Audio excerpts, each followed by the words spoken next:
recall is isolated to 2 batches of the bars made on April 24th and 25th of this year. The product was distributed to retailers in the U.S.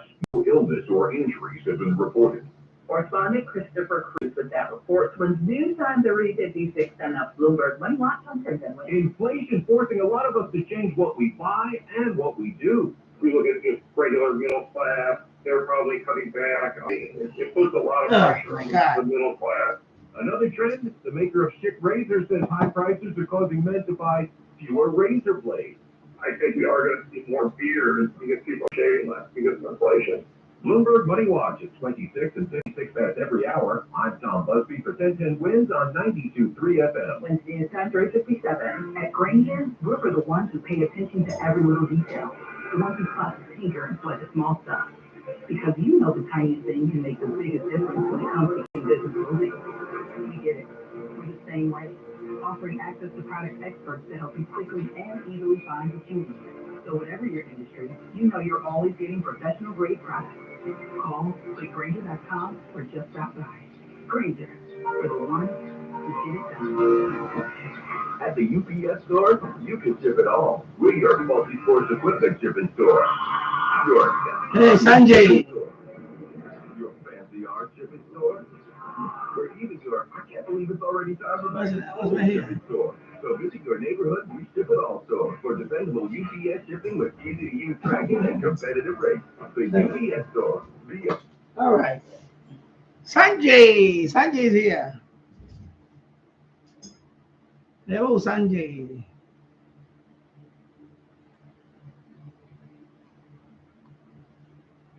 I have to type around this microphone.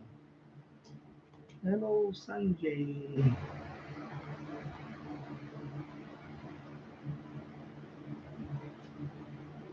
Now they got the heart thing here today.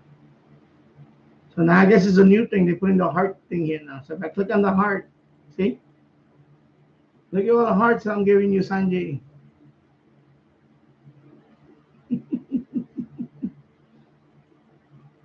It's warm up here today. Wow. I wonder if I sound echoey. I hope I don't sound too echoey. I'll wait a couple of people to come on. I'm not going to be on too long today. Maybe an hour or two. I'm going to say 2 hours maybe. Depends. Depends on the topic.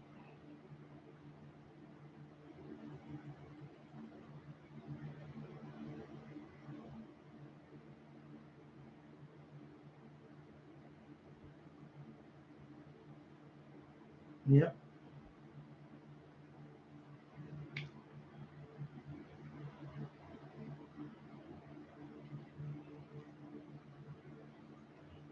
Thank you for the thumbs up.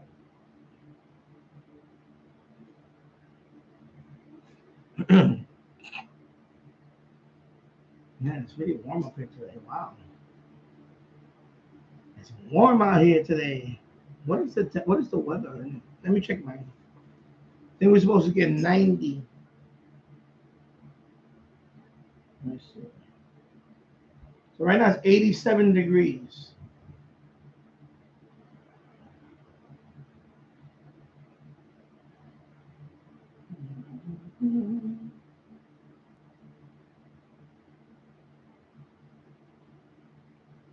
Yeah, so what's it now? 4.5 minutes in. Sometimes it starts like this. Sometimes the most I had, I was on for 15 minutes before one person came on. It's a slow Sunday afternoon. So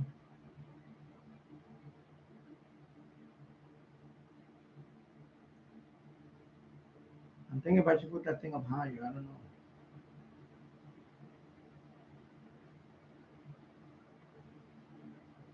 I don't know if I should put it higher.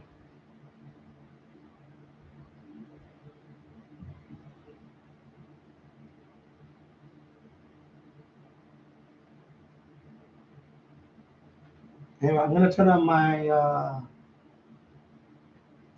transceiver and stuff. So let me turn this on first. Turn on the power supply. Turn on the computer.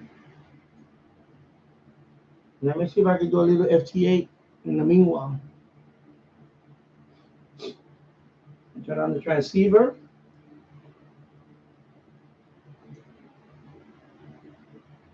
Log in. Log in. Log in here. No, I don't want to restart now. No, I don't want no Windows update.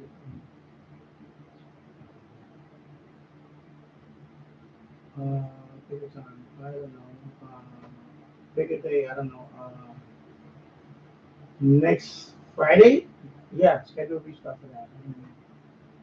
No one Windows update now, please. Okay. So we're gonna open up FL Rig first. So I'll show you guys actually. You know what? Let me zoom over here and see if I can show you guys. Order in first turn on your power supply and turn on the radio. This is the way this is the order you have to do it. Otherwise it's not gonna work. And then now I'm on the computer. Now I'm gonna turn on FL Rig or start up FL Rig. And there it is, FL Rig. You can see. Because you need I use FL Rig to communicate with WSJTX. Now you can open up WSJTX. And now I can do FT8.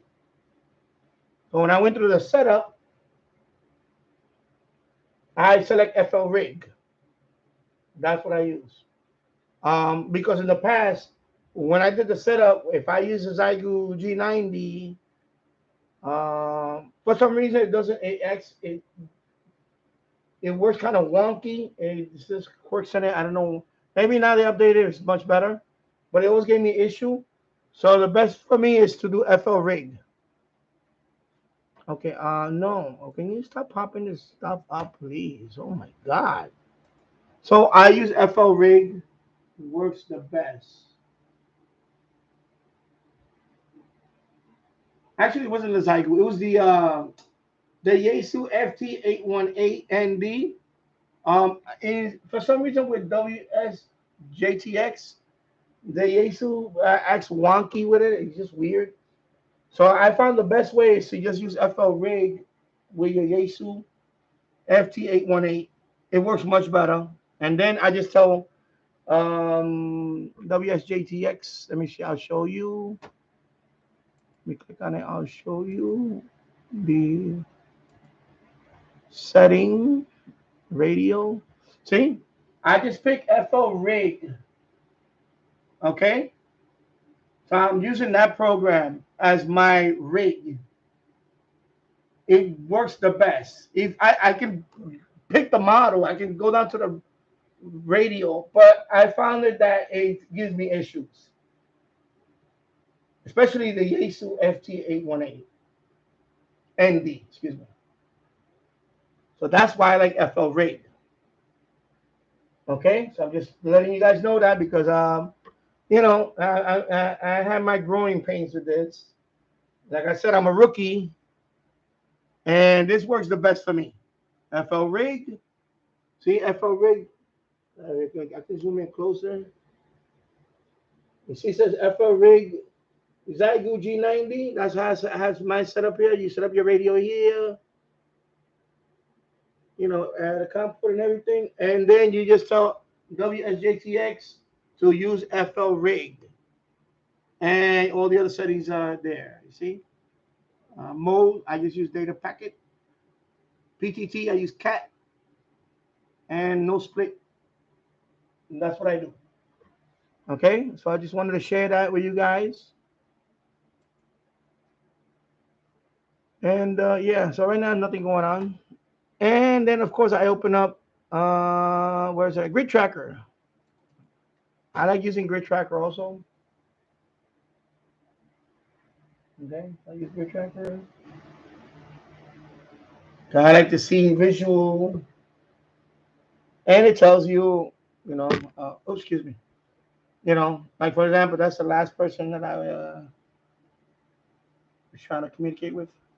So, you know, use your visual representation. I like that. You know, it's just you know, eye candy, whatever you want to call it. Yeah, do you really need visual grid tracker? No, but I like it.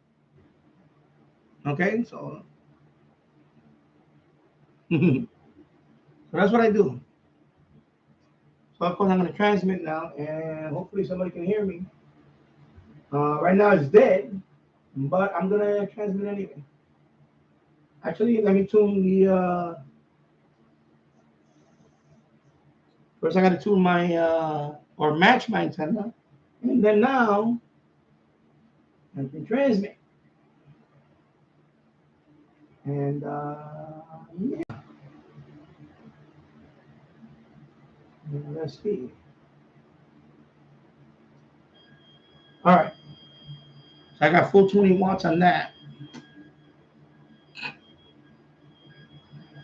And hello, Richard Wagner, WA9301SWL from Northeast Illinois.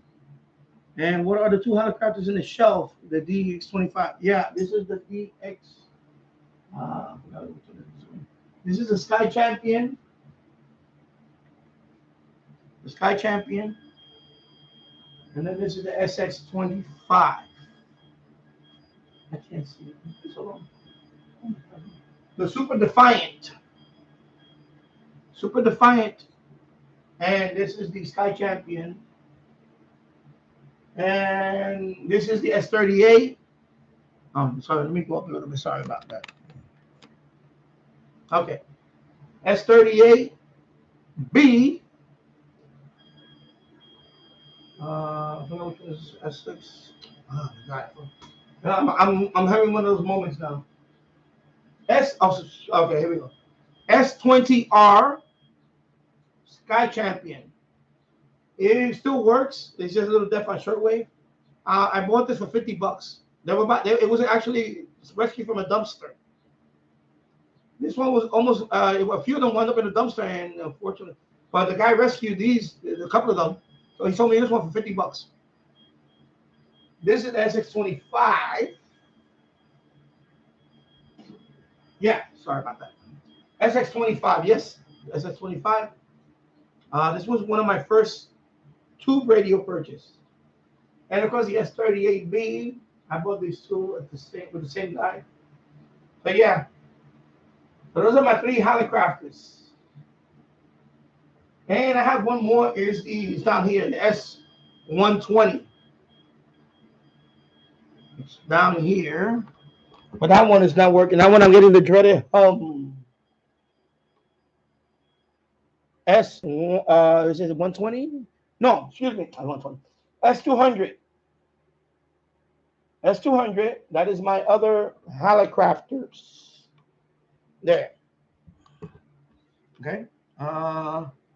Yeah. Yeah. Oh yeah. I'm sorry. I missed your question last week. Because during the replay, I was reading some. I'll get to your question in a minute. So yeah. So Richard Wagner. Those are the. So 135. I have 4 Helicrafter radios. Yeah. So 25 series. Yes.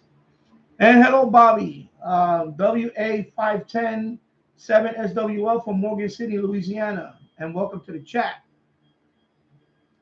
Daniel Mark LeBlanc. Okay, so hey, I was wondering, what are your thoughts on tube radios? I'm looking for a vintage National NC77X tube shortwave receiver. Was wondering what your thoughts on it, and it's in great shape. Yeah, if it's in great shape, you know, hey, I mean, the thing is, I'm not gonna pay hundreds of dollars for any tube radio. I'm sorry, like this one, I paid $50 for that one. This one, it was 1, 2, and the long jeans up there. One of my was a portable non-tube radios up there. I paid $200 for all 3. You know what I mean? So I seen them on eBay. They want to, some people want to sell a radio for $300. I would not pay $300 for a tube radio. No. Unless you really, really want the radio, I'm not paying for one radio. I'm not paying $300. So I'm not familiar with that one. Yeah, I have this one. The only thing I have national is this one. I'm going to show you.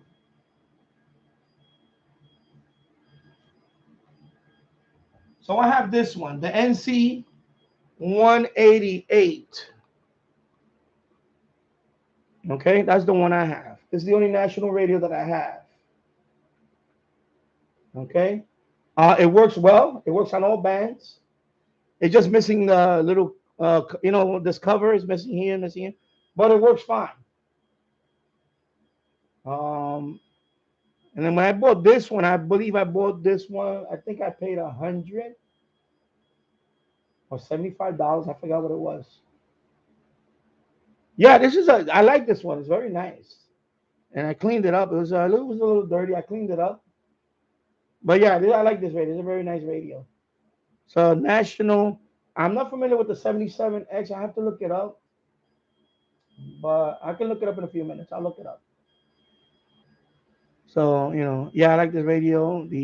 Everything works fine here. Even the S meter works on this one. Let me go down. Because my cord is limited. I cannot go too far with this cord. I get in there. Try to focus in there. Yeah.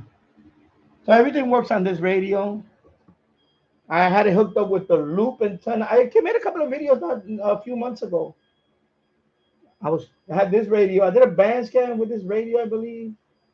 I was in a hammer. Anyway, I like this radio. So this radio goes up to what? Let me see. I'm trying to remember now.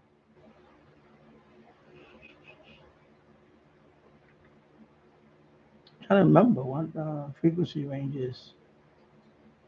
Anyway, but yeah, but I like this radio. So good radio. So yeah, that's the only national radio that I have. So yeah, man, if it's in great shape, let me look up that one. Let me look up the model that you're talking about. I want to see it because I'm not familiar with 77X, Daniel. I have to tap this mouse every time because it's a wireless mouse and it's one of those rechargeable mouse. So let me put national NC 77. Okay, it's right there, 77X. Okay. Oh, that looks more like the S200. Let me go to Radio Museum. I like his website. So let me go to radiomuseum.org. And I'm going to accept the cookie, of course, because they want you to accept cookies. Oh, okay, it's this one. Okay, it looks like, yeah, okay, I see which one it is. Yeah, it's a nice looking radio. So that's the 77X. Let it focus in there a minute. Okay, so that's the radio you're looking into. Yeah, it's a nice radio. It has how many bands? 4 bands. Yeah. Let me see what else it has. Let me see if there's any other. So it has the broadcast band also. Okay, so nice. So these are all the bands. So you got one band is 540 to 1500 kilohertz. Then the second band is 1.5 to 4.5 megahertz. Then the third band is 4 megahertz up to 4.5 megahertz up to 12, and then 12 to 31. Okay. So there's a gap. There's a gap between 5 and what? No. Oh no. Never mind. There is no. Never mind. So they retail for $90. Yeah. So let me go on eBay. I'll search it on eBay. Let me search it on eBay just to see what the rate is, because sometimes you get a good deal on these, on eBay. Sometimes eBay they go crazy. So I'm gonna go on eBay, and I don't like to show you when I'm typing because sometimes just random stuff comes up, and that's why I turn the so national NC. I have to look over my microphone. My microphone's right in my face. Thank you, Sanjay. So let's see if they even have any on eBay. Oh yeah, somebody's selling it for. What happened? Oh boy, something froze. My screen froze for a second. Oh look, so somebody's selling one for $59.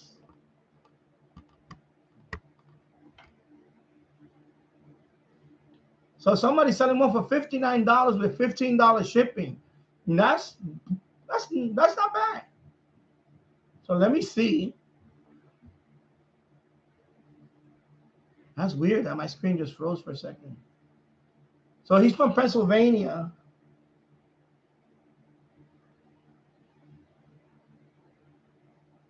Okay, so 55, 60, yeah, that's good. 65, okay, yeah, that's not bad. It's in great shape. This one looks not bad. So he's coming. So he's from Pennsylvania. $15 shipping. That's okay. You know, I mean, probably cheap. Ground shipping, whatever. But yeah, okay. So nice. Let me go look at the pictures. Okay. Yeah, Daniel. That's not bad. That's not okay. Why he took a picture like this? Oh, he has a video. Okay, I'm not gonna look at the video. So that's the way it looks up close. I like when they have all this stuff. See, like WWE. I like the radios when they show all that stuff on the. That's where the older radios used to be when they show that. Marine band. What we used to know as Marine band, aircraft band, and all. Pretty cool. Yeah, it looks a little beat up on the top though. Yeah, it looks beat up here. This one looks beat up. And the back, okay, dusty. Kind of dusty there though, but. So of course you got your connection right here. Of course, for this I use a standoff. Let's see. So what I use for that connection, I use one of these. I use a standoff. I hook it up to my loop. I buy one of these. Buy these. So I run the wire to this, and then I hook up my loop here. MLA 30. You can hook it up to this. Okay? Because I don't really use the wire. I just use this guy. Yeah, standoff. Okay? So let me unscrew it a little bit. So you unscrew it like that. You run the wire there. So one is going to the antenna, one is against the ground. And then I hook up my MLA 30 to this connector. Of course, I use that. You need adapters because it's a BNC one. They also have standoff with SL239. But I have this one. This is cheap. I buy these. They sell them by the pair. I think I pay like I forgot. I'll put the link in the description for this stuff, for the standoff. That's what I use I made a video on that anyway. When you have tube radios like this, you want to use it to a modern type antenna, like a loop antenna, whatever. I use this guy. Standoffs. They work nice. Alrighty. So yeah, it looks. If you get 65 Canadian, that's pretty good. Yeah, because you're not paying for shipping on it, so that's good. I mean, I think because I don't know what the exchange rate is, but yeah, that's okay. I'm not gonna pay a couple of $100 for it. The original price on this radio was $90 back then. The original. So yeah, I think that's not bad. The guy the price that he's selling it for, even the eBay one, that's not bad. That's not bad. That's fair. See, at least he's being fair. You got other people out there that they'll just try to sell this radio for a ridiculous amount, and it kind of reminds me of Lafayette. I saw one that was Lafayette. I was looking at. It was really nice. Yeah. So this is nice. I like it. Alrighty. So there you go. So I hope I helped you with your. I think that's a fair 65 Canadian. I think it's fair. Especially if it's in real good condition. If it's now I don't know if it's recapped, but if it's my thing is if it's working condition, I have a bunch of here that I have to recap one day, if I ever do recap. But my thing is, First thing I asked them, is it working condition? Yep, it works fine. Everything, especially if they recapped it, and that's fine. Even if they didn't recap it, if it's working, I still. Some people want to buy radios that already recap. Me, I'm not picky about that. My thing is, if it's working and I want to buy it, I buy it. That's it. I don't care about the recapping thing. I eventually, if I want to recap it, you know. It was made in 1961. Okay. So that's the only national I have. I showed you. My summer's been okay. We're gonna go on Tuesday morning. We're going to Pennsylvania. We're taking our son to Hershey, Pennsylvania. Gonna be there a couple of nights. And then we're coming back, and then I'm gonna be here for a few days. Then I'm off to Indiana and then Virginia. I mean, Wisconsin. She said. Why did I say Virginia? Indiana, and then actually we're going to Wisconsin. And then, you know, so yeah. Sanjay says the best YouTuber. Thank you, Sanjay, my son. And Daniel Mark LeBlanc, it actually looks better than the one in your photo. It was stored in a safe for, well, that's pretty good. 50 years. And then I appreciate your input. Guys asking for 65. Yeah, I think that's a good price. 65. Let me look at the exchange rate. What is 65 Canadian and US dollar? You know, my thing is, if it's not, as long as it's not like $200 or some crazy amount that some of these people charge, but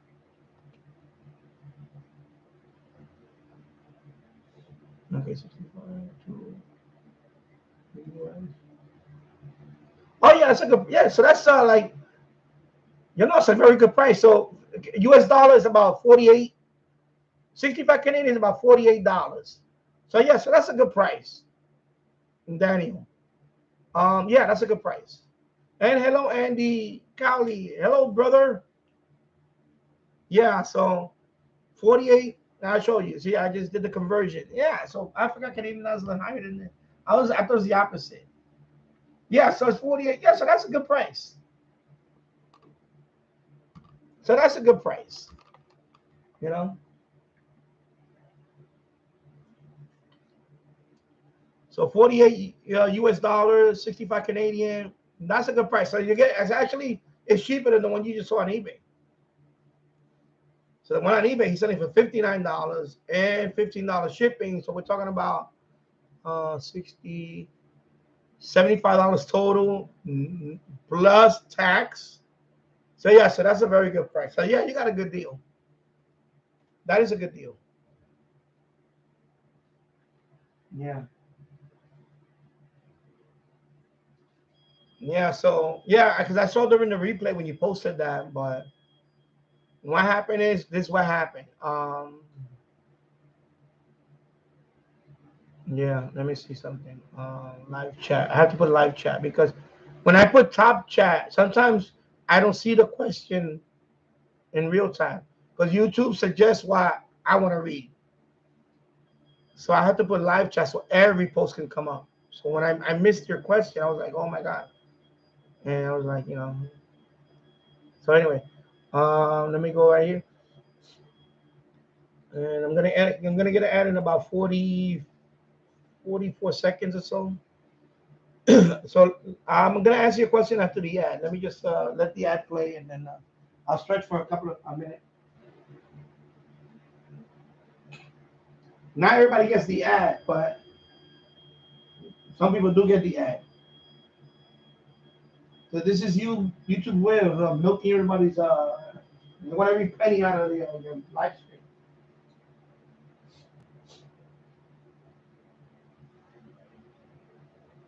All right, so the ad should be gone. All right, sorry about that. And I know the ads is ads.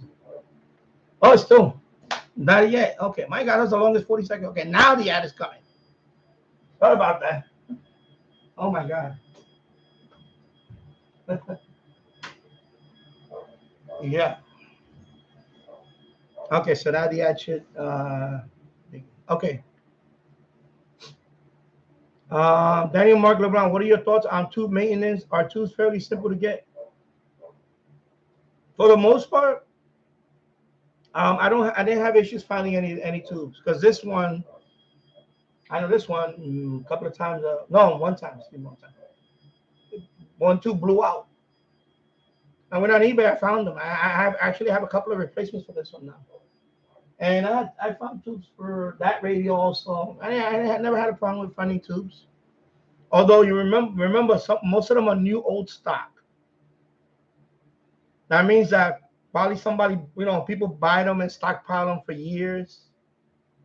Um, I think there are companies that still make vacuum tubes for.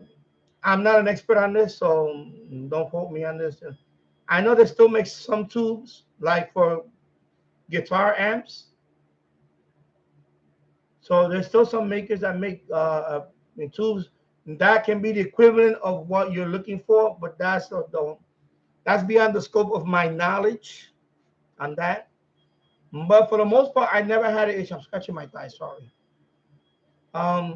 But for the most part, I never had an issue with buying a tube replacement. I usually go on eBay and I put when you look at the schematic and usually on the radio they have a little paper that has the schematic, and it tells you what tubes they are. I don't know off the top of my head what the numbers are. I'm not an expert in that, but it'll tell you right there what this tube is. So I would just Google it, and it was I think I paid like a few bucks for the replacement for this one. It was yeah, because it just blew up. It blew up, but it just didn't power up. And I opened the hood, and I saw that the tube was burned. It just burned. So I just they're easy to replace. You take it out, and, you line up the pins the way I say when in doubt, always take a picture of when you line them up. When you're gonna take something out, if you're not sure how to put it back, take a picture of it first. That way you have a photo of the way you looked at it before you took it out. That way when you put it back, you can look at the picture and say, okay, that goes this way, not this way. But that's what I did. I bought the replacement on eBay. I put it in there, boom, radio came back to life. So the bigger issue for me is recapping. I'm scratching my calf here. My God, I think I had a mosquito bite and it's bothering me. So my thing is recapping, because this one has it looks like it's partially recapped, not fully recapped. It's partially recapped. So there are some older, but it works. I'm not gonna mess with it until it, because I need to set up a workbench for that stuff. I don't have an area here.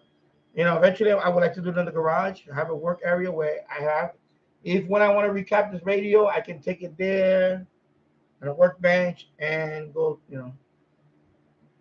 But right now, with my eyesight and all that and stuff, it's harder to. But I like Paul VT Radio. He made a few videos. Let me recommend his channel. I'm gonna recommend his channel.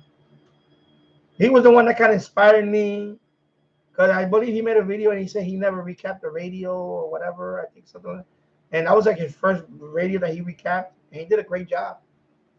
And it kind of gave me that, okay, yeah, you know what? If he can do it, and I think I can do it too. The other thing is you got to take your time, and it's not for everybody, especially.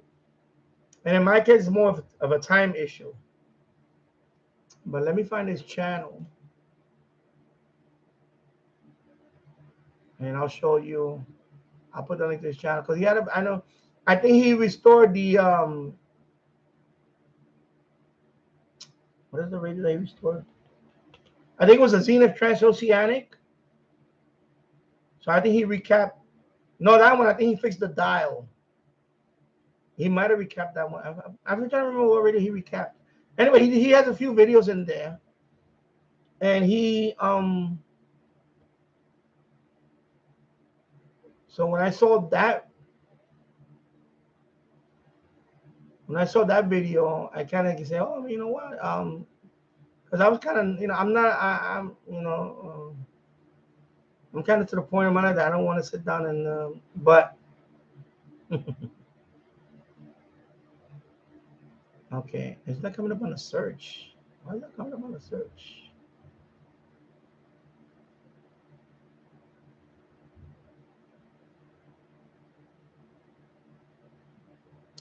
You know, I'm searching for when I can look at my subscriptions. Duh. Oh, there you go. That's Paul right there. He can tell you. But yeah, so his videos, when he kind of inspired me that I should recap my radio when I'm ready to recap. So I'm gonna put the link to his channel. I'm looking at the search, but duh, I'm a subscriber to his channel. What am I even looking there for? Duh. Come on. I have a lot of people subscribed. Wow, I'm scrolling down here. There you go. Okay. So let me put a link to his channel.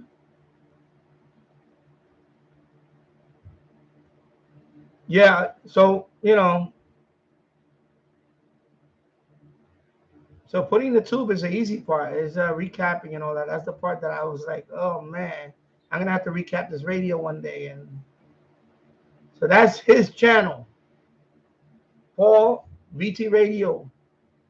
Call sign AA1SU from Northern Vermont. And Daniel. So if you want to see videos, go check out his channel when it comes to if you want to learn how to recap or I had the issue I had with this radio too was the dial. Which one was it? And this one is snapped. The dial thing is snapped, and this, so I had to take it out. So I had to buy. I went to a forum for that, and they recommended 50-pound test line. It's like it looks like rope, but it's for fishing. It's 50 pounds. So that's what they recommended for this one. So I bought that. So I did it myself. I restrung the dial, and oh my god, that thing was a. You got to take your time when you're gonna do but I did it, So I had to restring the tuning. Oh my god, because it broke when I was just tuning, and it broke. I guess it was brittle, it was old. So I was like, so I know you have a video. He has a video on that too. I believe that he has a video. If I remember it. So, okay, let me communicate with this.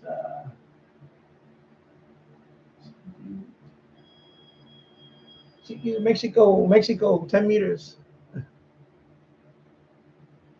Yeah, the S120.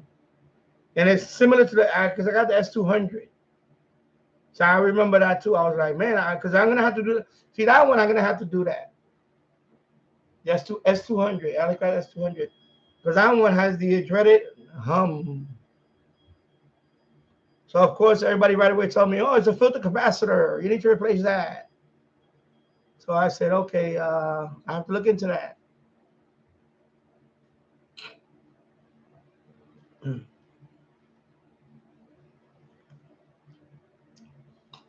So Paul says it was a Zenith Transoceanic R600 video, six video series. Yeah, I know it's quite a few. So, all right, I got answers. So next one's gonna be me. Yeah. All right. So let me see if I missed anybody up here. Let me just go over here.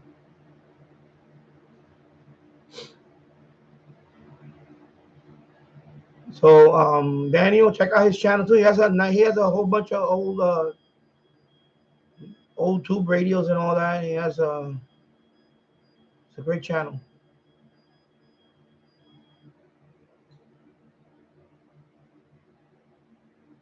I'm looking at I'm looking at it right now. Yeah.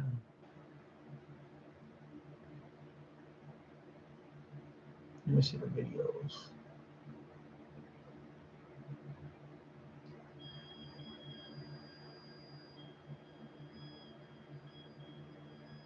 Oh, okay. Yeah, I saw the Clegg 22 Mark. Clegg 22er. That's how you pronounce it. It's 22er. Mark 2 2-meter transceiver. I was gonna buy a Clegg. Somebody was selling me a Clegg, but I was like, and it was like I think it was it 2-meter? It might have been. I don't know.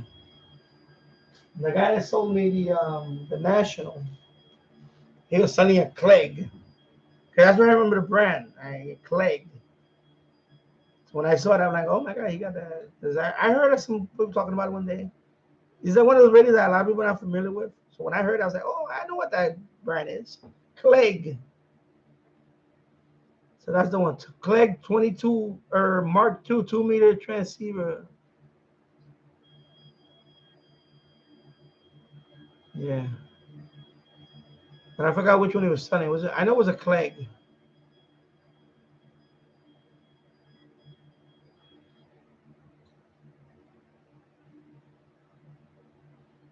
On VT Radio, I have more video ideas coming up this year. I've been concentrating on operating because I'm worth 175 points on VOTA.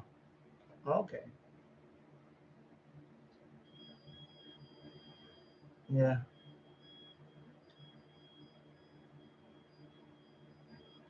So for Daniel, I'm gonna put the link to the standoff on the description. Also, somebody asked me last week. I forgot to put the link. I'll put the link to this. I should get white paper. I don't have white paper around here. I'm just gonna put my hand on it. But somebody asked me about this last week because we got this for our son. So I'm gonna put the link to this too in the description at the end of the live stream. I'll put that. I just want to remind somebody sent me an email on that, and let me put it down. So I forgot. So VT Radio, I don't really recommend the Clegg. Okay, yeah. I don't know anything about Clegg. All I know is the guy was selling one, and he was trying to throw it in there, and I was like, I don't really want it because it's not. I believe it was also yeah, I think it was. I might have been there was 2-meter. I don't know. It was not shortwave. I know it was a shortwave. So I was like, no, I'm not interested in that one. I just wanted this one. Because I bought a Xena Transoceanic off of him, and I bought the National. So he was trying to sell me that one too, and I was like, I said I'll think about it, but I never bought it. But no. Clegg.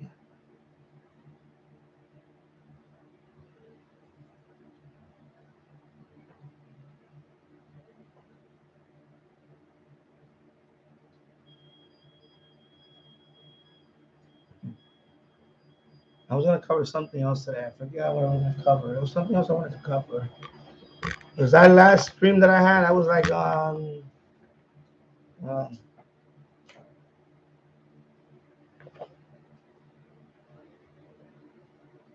I need to put this somewhere. So I made this. I printed this out for my Yasu.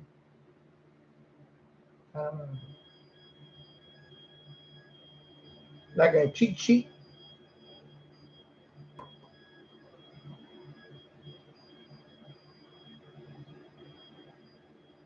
Because of course I just got I'm new to this radio, so there's a lot of stuff on this radio. So I just printed this out and I use a laminate. I have a laminating thing over there, so I made this cheat sheet for my Yasu. The G90, and that one is up here already. I know. Not a big learning curve for the G90, but for the Yasu, oh my God, convoluted menu system and all that. Oh my God, it's like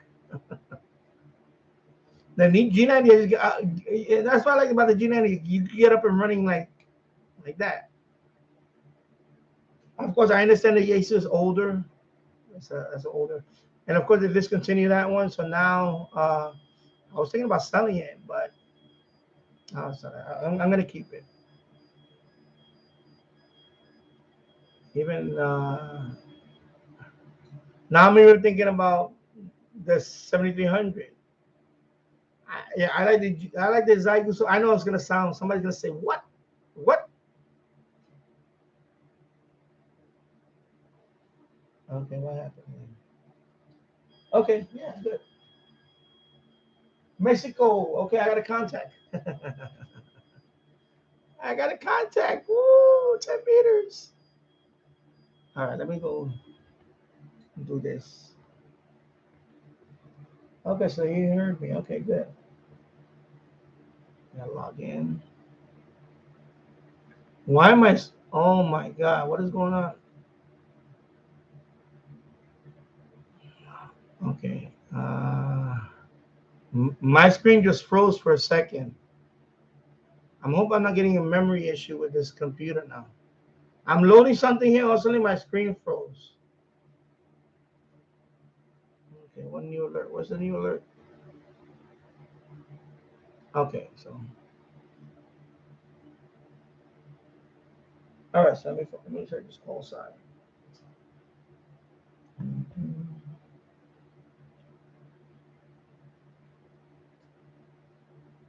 Oh, my bad.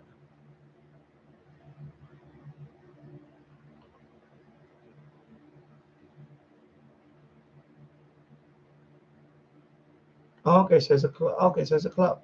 Oh, good. So logbook. Yes, I have. Okay, so I'm just gonna log this one.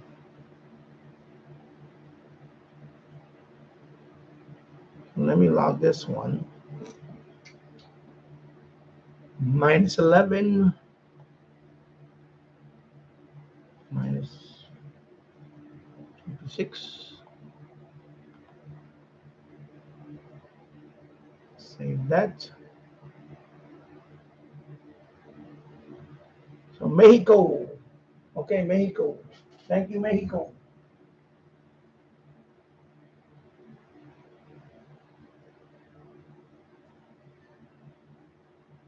All right. Thank you, Mexico.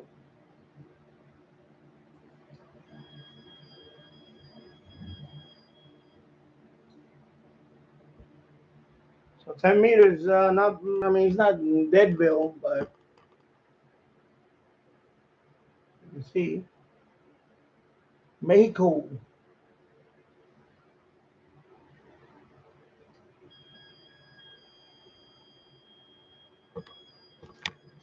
So you heard me and Bamo. All right.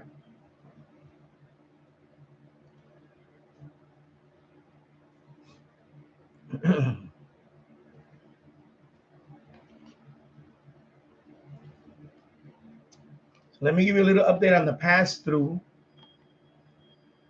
Let me put this one over here. So I said I finalized with it. I put the plastic bags and all that, and over here. So I got all the cable. I put a hook right there on the window, underneath the window. There's a hook there, and all my cables are tidy up there. So like I said in the video, I stuffed 3 plastic bags. So nothing's coming there. No critters, no drag. And then on the other side, I did the same thing. 3 plastic bags. And I'm gonna walk around this way. Let me see if I can do this without knocking everything over. All right. So I just put a little hook there, tie wrapped it nice right there. Put the stuff, the plastic bags is all stuffed in there. Nothing is coming through here. There's nothing is Put a couple of stickers, Empire State Building and the Statue of Liberty over there. Now it's all sealed up. All right. So that's the pass through. That's the final setup of the pass through. Well, you know, when they say final setup, you know, it's always a work in progress. When they say final, he's not, you know, somebody commented, you know, your shack is never finalized. You're always adding something new. That is true. But for now, those are the Those are cables that I need for now. If, like I said, if I need more, if I need to add more, I can drill a second hole on the other side or right next to it. Put a new PVC pipe set up, run the wires there, and then stuff that one, and that's it. So I got positive response on that. At first, I had a couple of skeptics. Oh, it looks. I didn't just get the MFJ one. The reason why I made that one because I don't want the MFJ one. I don't want one with the connectors, and then you have to make another connection. Then I have to run a jumper cable. I didn't need that. That's why I made this one. My wires are long enough that I don't want to. I can just bring it right in here. I don't want to have a bunch of wires outside connecting. No, I can't. Especially on the second floor. No. Because remember, that's one more connection in the window where, first of all, you're going to have to seal that connection. Remember, when you have the MFJ one, it looks nice, but it's not practical for me. It's just me, maybe. I don't like too many connections because I feel like you're going to start getting signal loss on that. Also, susceptible to more interference coming through there. And that's just me. I'm not know-it-all, be-all expert, but I didn't like that. I want, right now, that wire's coming straight from the end fed all the way up to my antenna switch. I don't want the wire, and then I have to then make a connection at the window, then another jumper cable coming in. I didn't want that. I want the wire straight in here. And that's why I made it that way. The pass-through. Okay? It's not the MFJ, but it works for me. It's practical. Okay? And I thought about the MFJ. I really thought about just buying the MFJ, but I saw, first of all, it's like, I think I have like 6. So they have one that has like 6 connections. They all of them SL239. It wasn't gonna work for me because I have a few wires that are BNC. Yeah, I can put adapters on them, or just I don't want to do all that. Plus, I have a couple of them that are, MLA 30 is SMA connector. I don't want to get an adapter. So it was not going to work for me. It was just not going to work for me. That's why I decided to build my own and do it this way. So.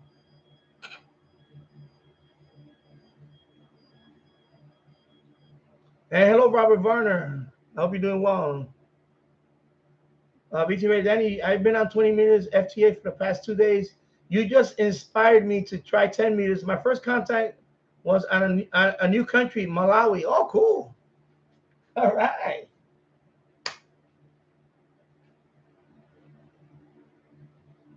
Nice. Malawi. Yeah, I just, I have to until I upgrade, but I see people. The other day I needed a state. I got Wisconsin. The other day I only had 4 contacts, but one of them was a state that I needed. So now I'm 26. I need halfway there for the 50 states on 10 meters. So I got 26 now. I'm a rookie, so people, So I got Wisconsin. I can show you the map. It's like, let me show you the map. I can show you where I'm at. Awards. So if I go to United States award, there it is. See, 26. So I just got Wisconsin. See, 1 confirmed. I just got it the other day. And I said, I'm going to go on 10 meters. It's probably going to be dead. I got 4 contacts out there, and boom, I got Wisconsin. So I knocked down another state. So this is, like I said, I'm a rookie. I started in January. So hopefully by the end of the year, I have my 50 states on 10 meters. Yeah. This one is going to be hard. This one is going to be, but hey, I can keep trying, you know. Oregon, for some reason, they don't like to confirm. But you know, hey, Elmer, when Elmer set up, I know Elmer can take care of that one for me. Elmer time. He's in Oregon, so I know. But yeah, you see. All righty, so I got 26 out of, you know, it's okay.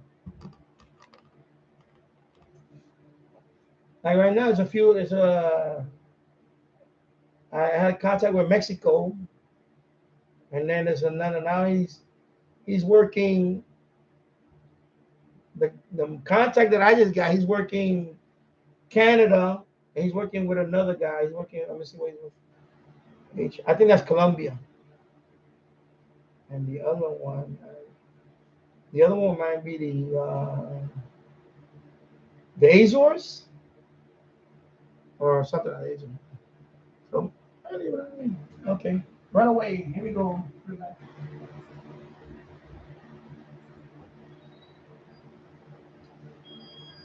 All right. Yeah, I know. I think that's gonna happen when I upgrade. I'll just do now. I'm most likely probably be you know, when I'm ready, I'll do voice SSB.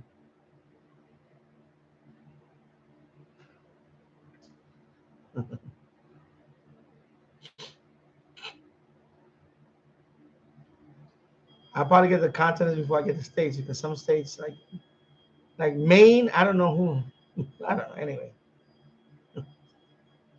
good luck getting Vermont. You'll need it. Yeah, yeah, I don't have Vermont. I don't have Vermont at all. Nothing. New Hampshire, Vermont, Massachusetts, the whole New England. Only Connecticut, I got to unconfirm. Connecticut, I got two unconfirmed. Yeah, Pennsylvania.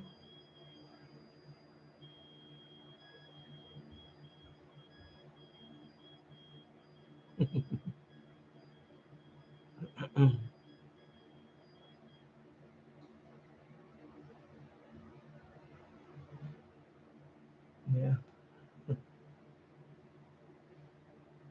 it's weird. But a few months ago, I was like, my screen will be full. Now it's it's slim pickings now.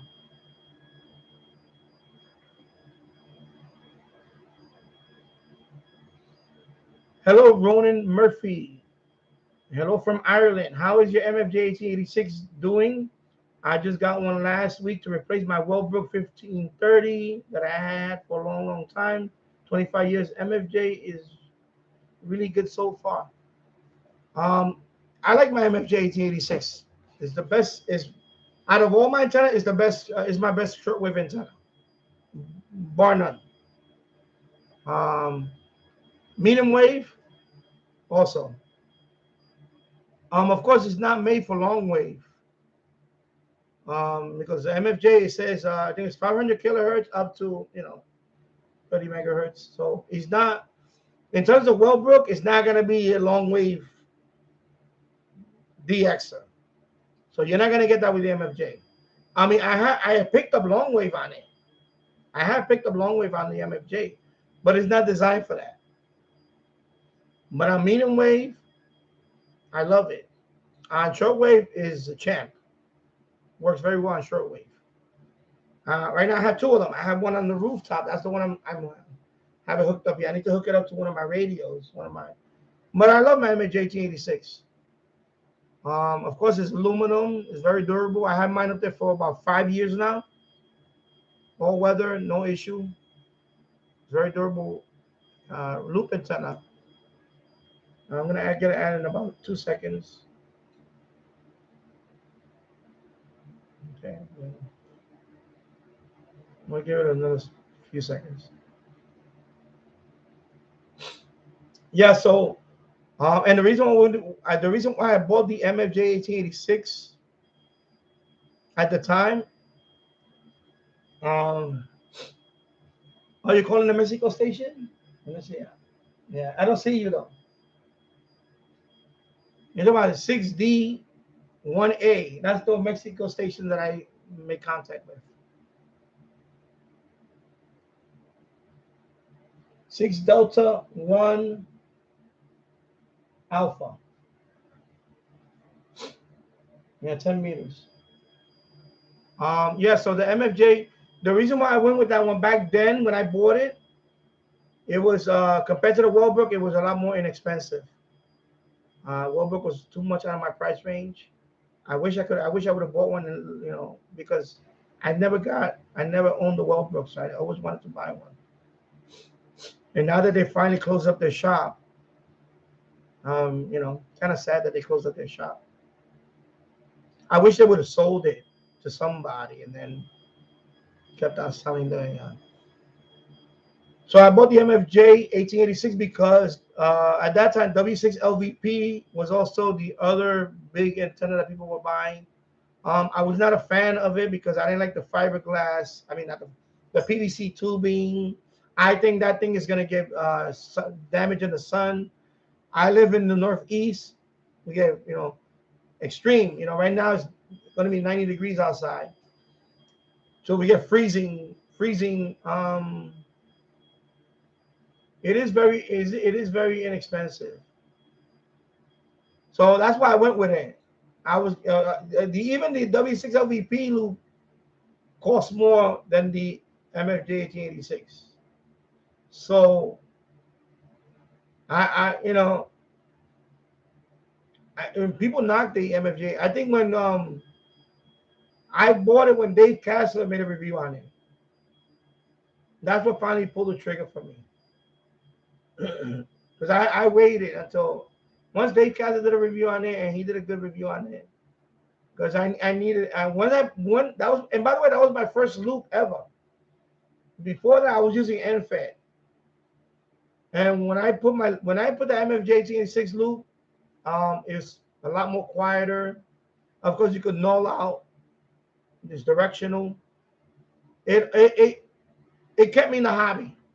Put it that way. I was getting a little, you know, with the noise, especially the NFET. NFET sometimes the way I had it set up before, it was noisy.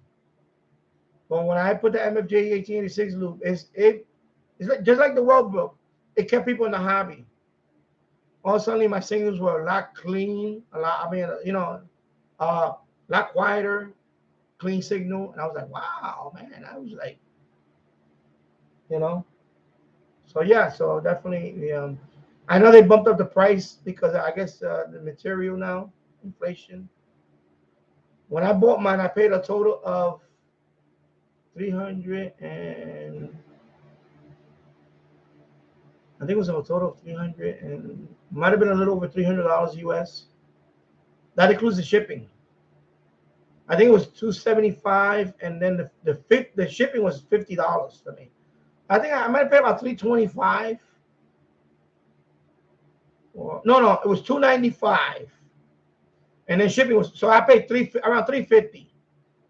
So mine cost me about $350, but compared to the W6LVP loop, was a little more than that.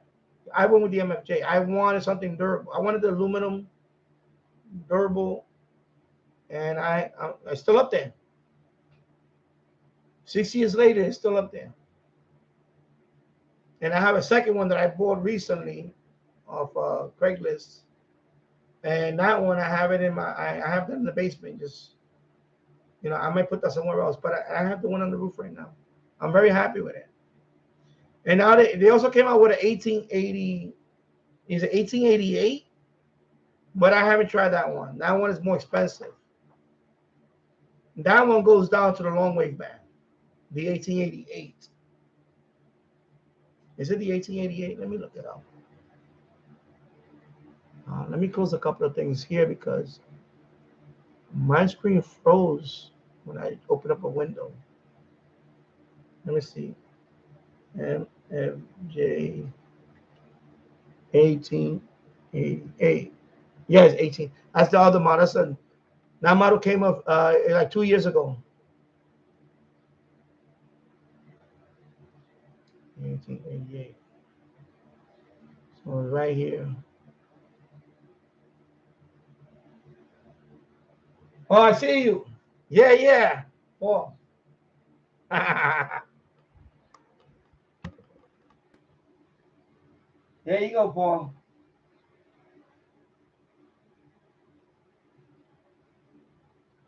So let me yeah, I just saw you right now, Paul.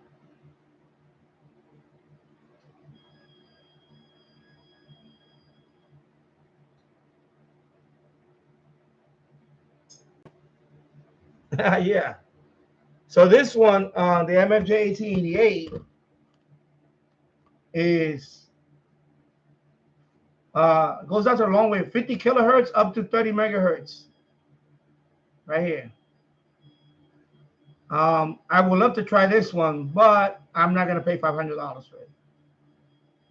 Not gonna happen. But MFJ want to send me one. Hey, MFJ, you want to reach out to me? I'll definitely review this one. I would love to try this one because I do like the 1886, but this is 400. Now it's $500. Okay, with the shipping, I think the shipping is like probably about $50, the same thing. So, yep, and it has a multi-coupler. This one comes with a multi-coupler. There's any information? No, that's it. So the multi-coupler has 4 output. Okay, so you can put 4, hook up to 4 radios to this. So I mean that's a good thing. You get a multi-coupler with it. So multi-coupler, if you knock down the price on the multi-coupler could go over $100. So the fact that they include the multi-coupler, that's a good thing. Okay. And of course they have the TR switch thingy. I wouldn't do that. I'm not gonna do that. If I get this, it's gonna be just for, I don't like to take the chance on that. Inadvertently transmit on this guy and there goes your $500. Yeah. So let me read up over here. So VT Radio 4 got the contact from Mexico. Cool. Ronan Murphy, yeah, the only disadvantage is no long way. Otherwise, really good. Okay, so you're happy with it. Okay. Very expensive to get the, oh yeah, it is. Yeah, oh yeah, you're in Ireland. That's right. The shipping. Also, you have to write the VAT. You got to pay taxes on some. Yeah, that is. But I'm happy with. I like my 1886. I'm very happy with it. You know. I'm very happy with it.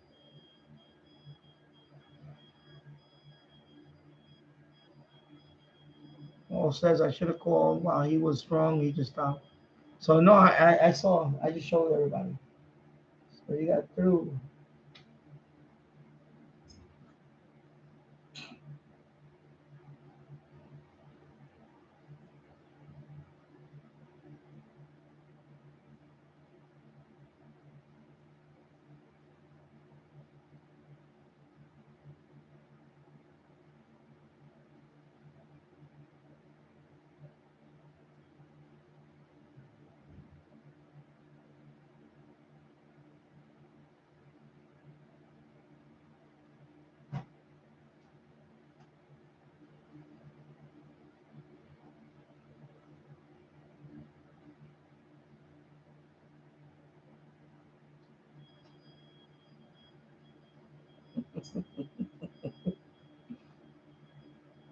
There you go.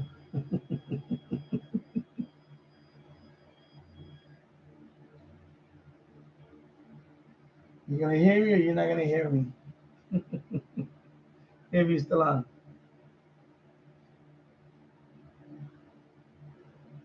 That was a grid square. Should I have the grid square? I'm looking up. I have the grid square.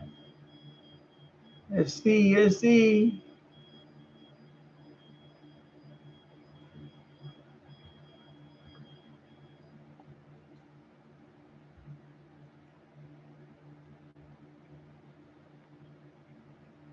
Yeah, so you got it on the club log. Okay. Yeah. Hold up.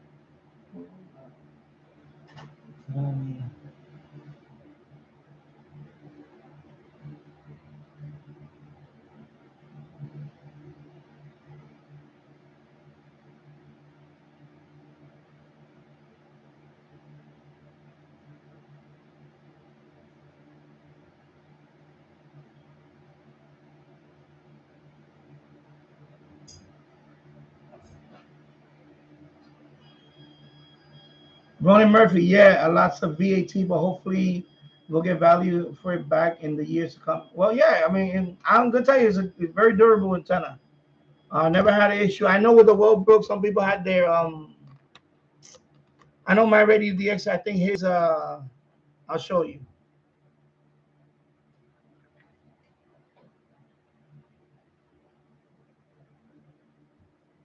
My Radio DX has a Wellbrook. This is the preamp. I mean, this is the bias T. Excuse me. This is the bias T for the MFJ.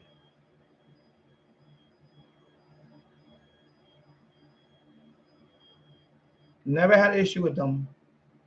The preamp that's in the loop, never had an issue with that either. It's nice sealed, weather sealed. I never had no issue with it. One time the antenna fell over when I had it on a stand out here, and it bent a little bit, but it was not an issue. I know with the Wellbrook, some people had issues with the preamp. It went dead on down. I know that he replaced it and all that. I heard the guy's very good with that. Knock on wood. I hope that my antenna doesn't die tomorrow morning. Knock on wood. Still running after 6 years. Still running. So I have a couple of them. I have an extra one. This is the bias T. I have two of them there. And this is the plug that they supply you with.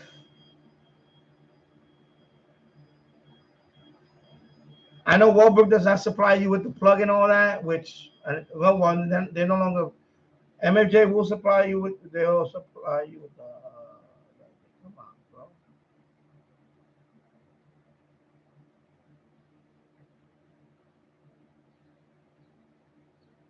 There you go.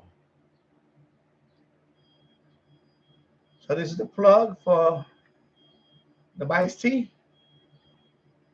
MFJ 1886. Okay. Oh, runaway train. No, please stop. My bad. I was just trying to see if Paul could hear me. I was sending him a shout out.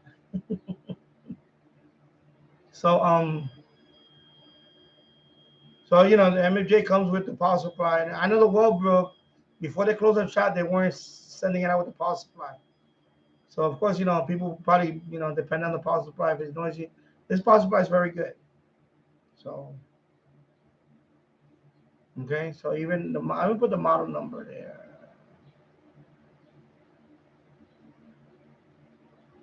Because in case you have, you know, even for the Wellbrook, I know people want to buy power supply. This is a pretty good power supply too.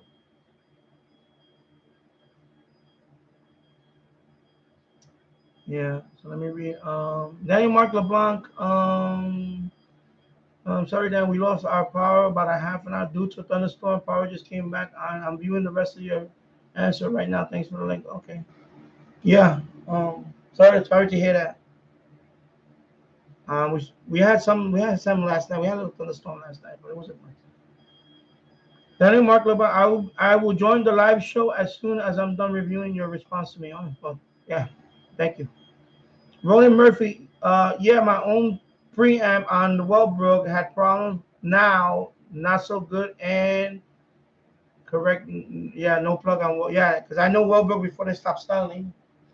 I mean, you know, I think they were just to cut down on the price of the Wellbrook itself. They didn't want to ship you with the plug. They recommended you buy. I have one of those. I forgot the brand. There's a brand that they recommend that I did buy one of these for. Because I bought one of these for No, I don't see you now. Only when you made that. I only saw you when you made that contact. You know. Right now, I'm still on, but I just don't see you when you made that. Oh, hold up. Curacao. Let me go Curacao. Oh, I already made contact with him. All right, this guy. No, I made contact with him before.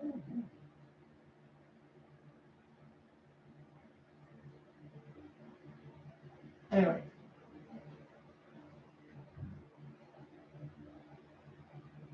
Yeah, you see me. I only saw the one when you made contact, but that's it. I guess we're skipping over each other or something. Yeah, so they don't sell the plug. I know. So the other plug that I bought, I actually bought that for the mini whip, but not the one that they recommend. That's the plug. I forgot the brand. I don't have it. I don't have it up here. But I have a couple of spares of these. So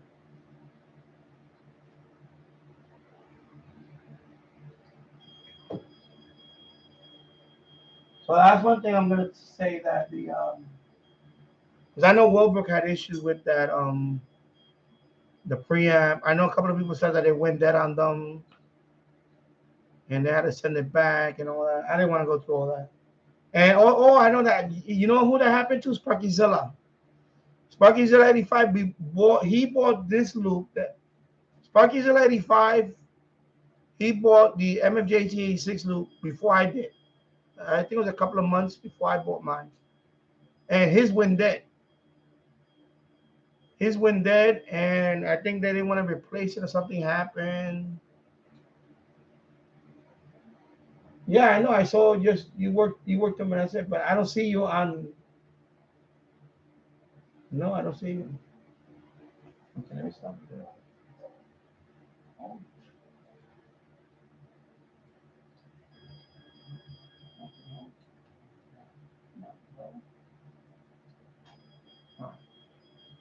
Yeah.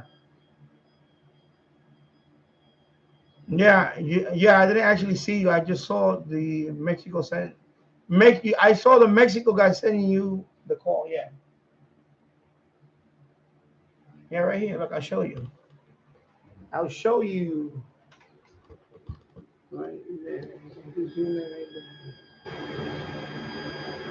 See right there. 881 SU and Mexico contact. 6 Delta 1 for 73. So that's the only thing I saw. Oh, cord is yeah. Yeah, so I just saw that. No, if I would have seen you there trying, I would have right away. I would have click. If I would have seen it, I would have just, of course, I would have. So, yeah. Yeah, so you don't see me either, yeah.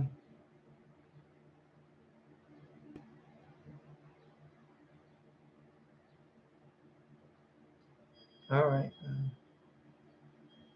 Ronan Murphy, okay, Danny, thanks for the chat. Gotta go. Getting later here, and work in the morning.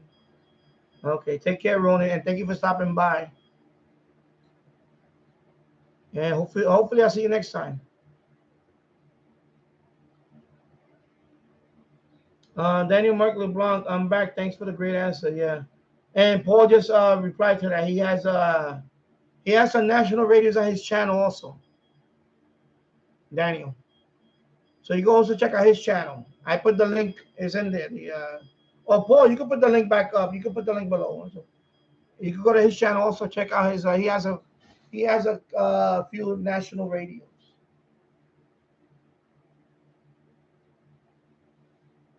All right. So 1 hour and 20 minutes in the books. 4 people watching, 5 likes. Thank you for stopping by. I hope you're having a great afternoon or early evening. Right now it's 5:16 here in the East Coast. I'm in Yonkers, New York. So warm out there today. I have the fan blowing over here. I don't know if it's coming in echoey. I noticed when I put the box fan there, I may get a little echoing here because of the draft, but I need that fan today because it's a little warm in here. I don't have air conditioning up here. So I'm going to troop it up here for another hour or so.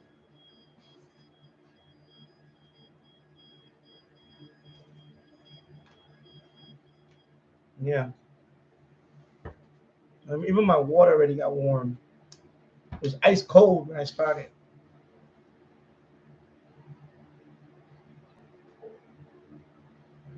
I mean, there's some activity going on 10 meters. It's a lot more than the other day, though.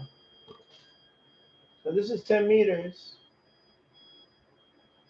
I just got on it since I started the stream for the past hour. So there is some stuff going on here. Okay? So he's not dead. Okay? I've been on for an hour and I got one contact on 10 meters from Mexico. And we'll see. Until I upgrade my to general, you know. So I need to install on the new phone. The Ham Radio Prep app.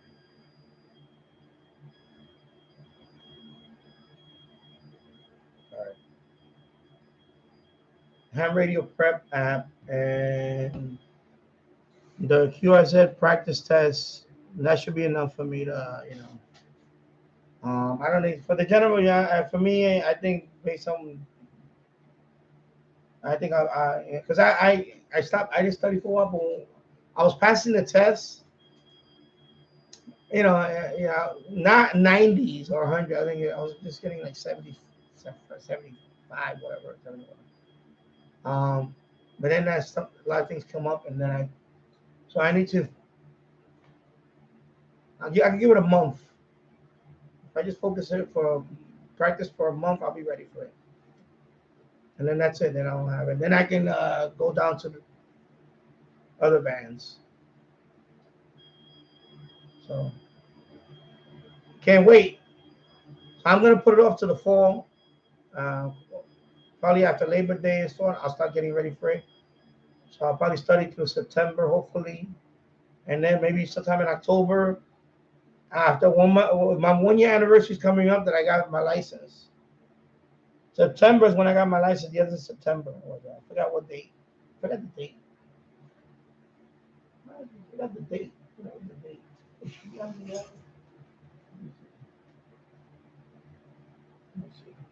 Oh, September 2nd. Okay. So September 2nd is when I got my license. September 2nd. So that's my anniversary. Another couple of weeks or so, it'll be 1 year. Of course, even though I got my license in September, even though I got my license in September, I did not start using it until January. Because I didn't have a radio. I mean, I had the little walkie thing, but, you know, I'm not a fan. I tried it. It's okay. You know. I really wanted to do FTA, but I didn't have a rig. I had the Yaesu, but every time I tried to get that thing going, I had issues with it. So, of course, around Christmas, well, actually for Christmas, my wife got me the Zygo G90, greatest present ever. And that's it. Once I got the G90, I was up and running. So in January is when I started with the G90.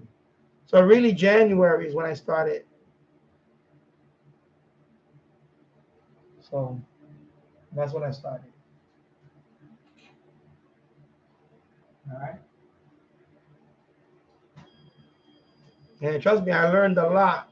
But like I said, I'm a rookie. So that rookie status is gone after September 2nd. So after that, you know, so then I'll get the general and then that'll be it. And then, we'll see after that. But I think that'll be it with that. But we'll see. Yeah. So this book was good.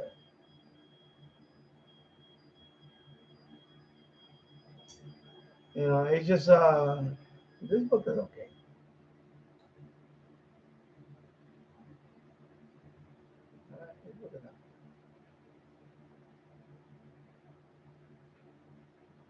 So maybe I'll get the general one for this one. If I'm gonna get one book, I'll get this one because I like this book. It's not, thick or anything. I don't want to get the official, you know. It worked for me. Excuse me.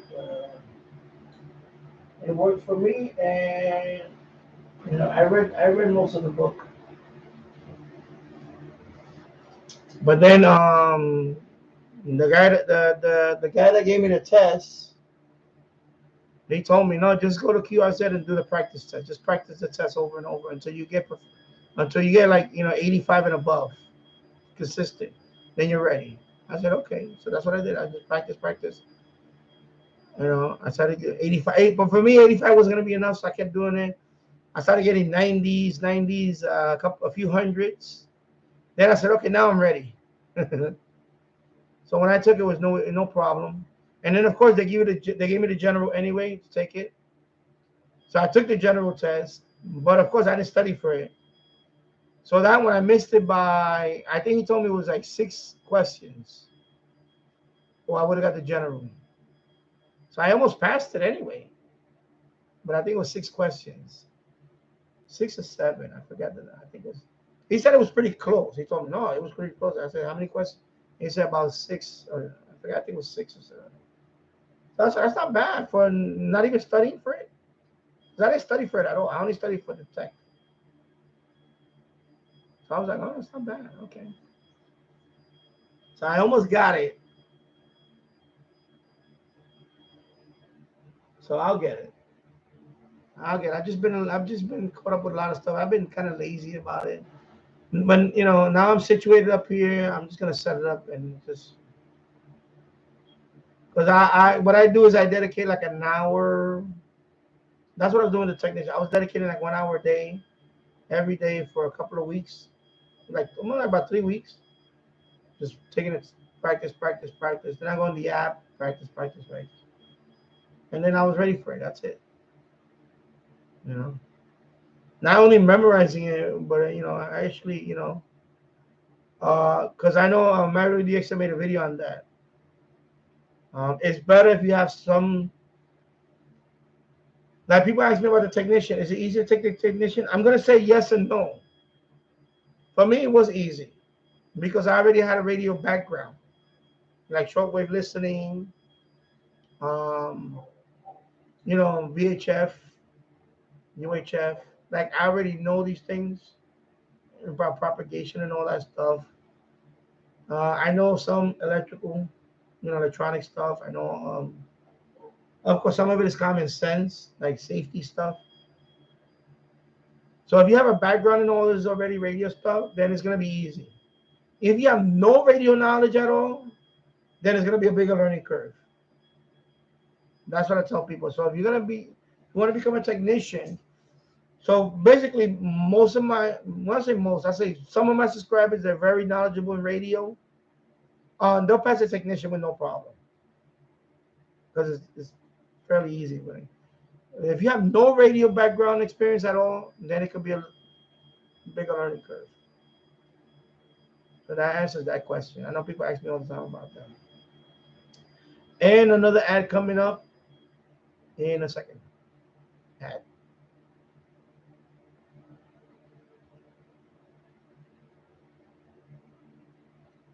And we're back. Skip the ad or whatever, and we're back. Yeah. I'm going to try something out because I have these other glasses I want to try. New glasses. Where are they? Oh, here we go. Because the problem with these glasses is this bridge. This thing is very rubbery. I want to try this one, and I'm not that I need your opinion, but I think I'm going to try it anyway because they're more comfortable. They look dorkier, but I think that'll work. I forgot. These are my new ones. So these are Iron Man reading glasses. So they're Iron Man. Okay, so I think they're more comfortable actually. Yeah, because these are beat up already, and I think it's beat up, and they have that awful thing. Oh my God, that thing was rubbing me. These are much more comfortable. So, and if anybody out there sponsor wants us reading glasses, you know where to hit me at email DannyRadioandTech@gmail.com for some reading glasses. But I think these look okay. I think they're okay. I thought they were going to be a little dorky, but they're already growing on me a little bit. Yeah, because yeah, these are not comfortable. Plus, I got a he's chipped up here. I got a chip right here. So anyway, I'll just keep them as a backup. So Iron Man. I also have these from Iron Man, the red ones.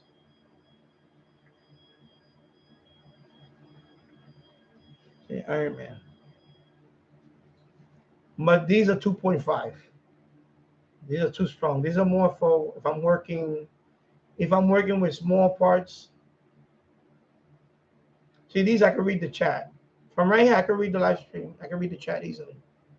If I didn't have this on, I can't read the chat. Right now it's blurry. Okay, so I need this. These are 1.25.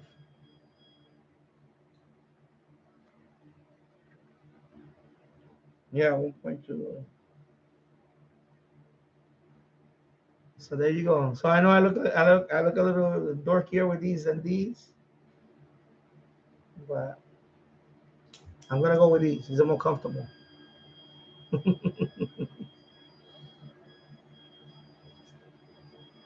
I looked into other brands, but I know I'm gonna try these on, and then if somebody want to recommend some cooler looking frames, I don't know. You know what to hit me? Hit me in the comments. Yeah. So that Mexican contact is still he's still on. He's still going on. You make contact. Yeah, he's all over. There's that guy, and there's another one from Paul from Curacao. Curacao. He's on there. I see him quite a few right here. Curacao. PJ2MAN.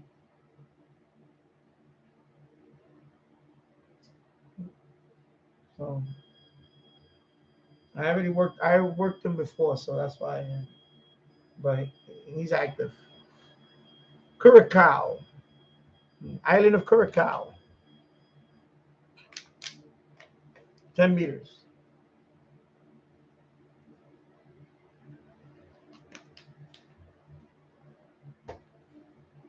All right. So last week I was talking about the FMDXing too. Let me close this window here. So I had to update on, yeah. So when I was talking about the radio, like I said that there's one, when you have the other radio, the Sangene, and this one hooked up, that this one automatically, it doesn't. I made that mistake. I said that it doesn't automatically record.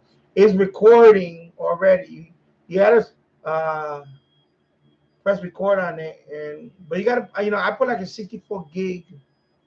Not 64 gig. 16 gig micro SD card, right? Let's see. 16 gig, micro SD card. That and radio, any radio that has a earphone out or audio out, patch into line in. You got to put it on line in, right? Focus. I had to focus on today. Line in. So you put a line in. Just record. You start recording. It's gonna record, the whole thing. It's not automated. I said it was automated. You can. There's other ways, but not with this one. Okay. So Paul, you worked the Curacao before. Okay. Yeah, I worked him a while back, months ago. Oh, nice. Now, the Mexico guy is contacting in Japanese. Yeah, he's working Japan now. So Japanese. Kind of early, right? 5:30 here. So right now he's working Japan. So it seems the condition is a little better today. Seems better conditions today. So when you plug it into your radio, yeah, I still see him. He just worked Japan.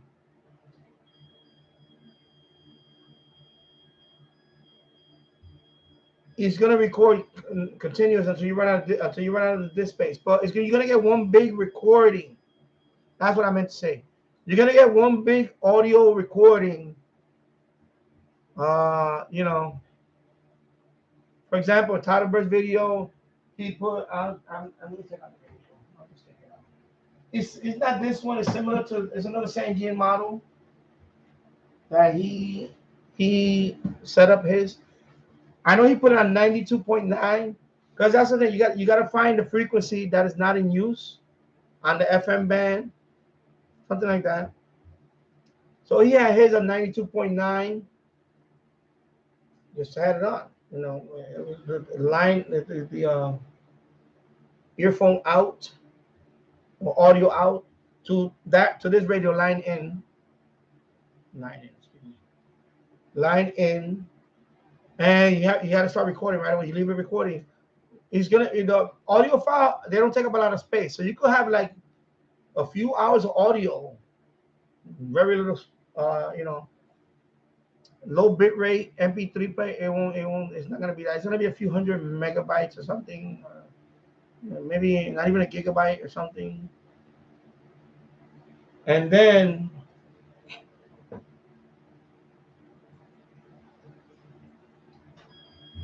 you take that audio file, you're going to open that up in Audacity. It's a program called Audacity. It's an audio, you can edit audio files in there. I'll show you the app. It's a program called Audacity. And if you're familiar with it, let me look up. I'll look it up right now, Audacity, because I wanted to cover this more in detail.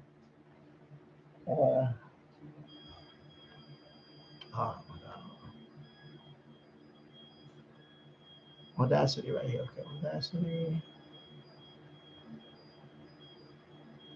Let me take you to the website. So this is the program, Audacity. That's what it's called, Audacity. So when you open up that wave file, I think it's MP. I think this one records MP3. I think this one records MP3. So you're gonna take that MP3 file. You're gonna open up an Audacity, and then when there's no FM station, when there's no FMDX on that station, it's going to be flatline, right? It's going to be flatline. When you see the wave like that, that means there's sound, audio, right? There's sound in it. You're going to go in there and play that, and it's probably going to be a DX station. So you're going to see a flatline, wavelength, flatline, wavelength. So that wavelength is going to be a DX catch on your FM, from your FM radio. So that's what you can do with this. This hooked up to your FM radio. You're going to get an audio file. You're going to open up an Audacity. And there you're going to get your DX, your FMDX catch. All right, and that's what Todderbert did. So, you know, and in his video, he caught some long distance. He caught some over 1,000 miles away.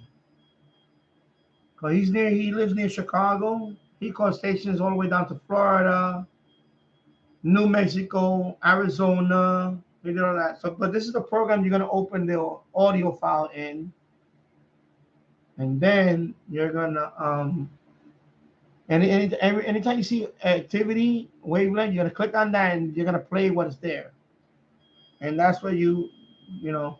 So one audio file is gonna have a whole bunch of FM stations in there. You know, they come in because yeah, you know, I don't know about you, but I'm not gonna sit there and wait for an FM station to come into that. You know, I don't have all day to sit there and wait for, you know, I don't have that. So this is a way that you can, you know, just set this up with your FM DX radio, and this one will do the recording, and then you're gonna open this program up to see the output, and then you're gonna play the DX catch.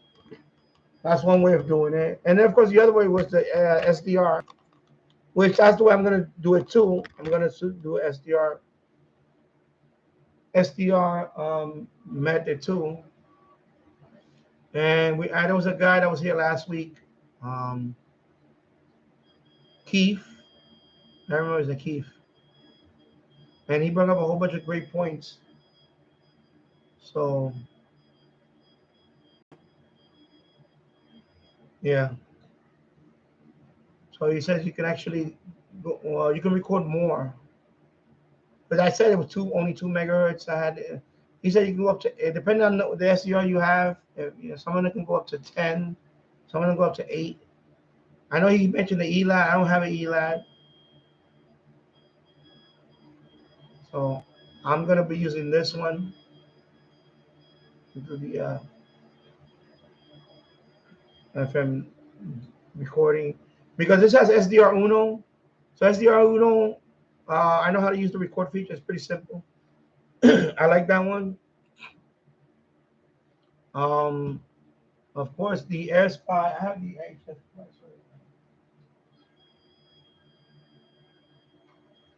I also have the AirSpy HF Plus, but I'm not sure if Keith would, and maybe Keith comes on and he could, or somebody. This is SDR Sharp.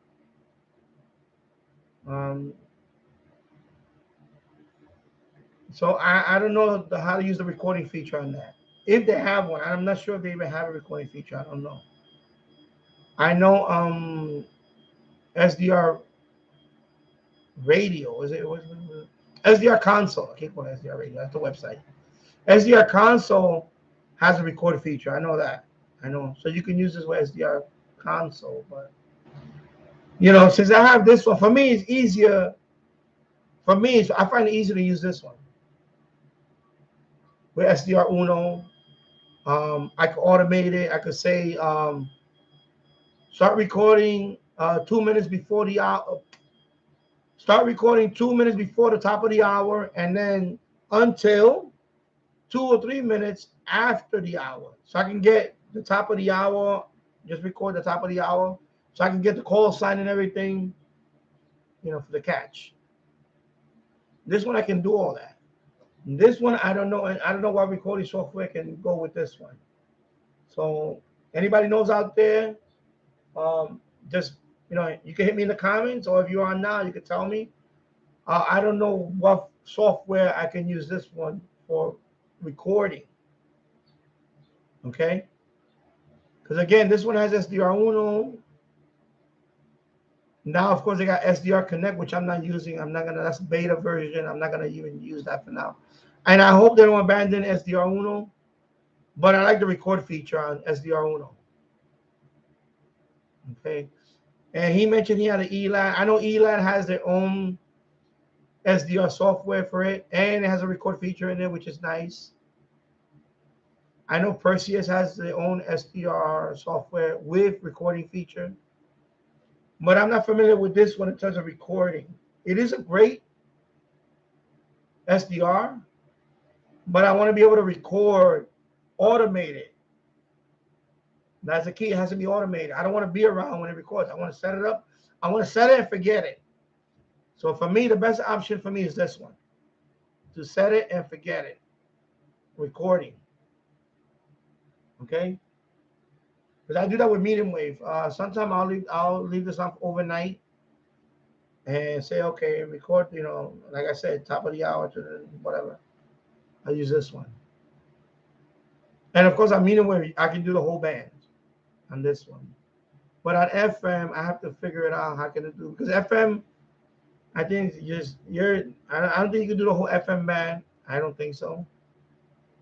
He mentioned, I think on some radios up to 8 megahertz, or I didn't have that look. I think it might have been 2 or 4 megahertz. I forgot what it was. Plus the file size, the files are a lot bigger on FM when you record.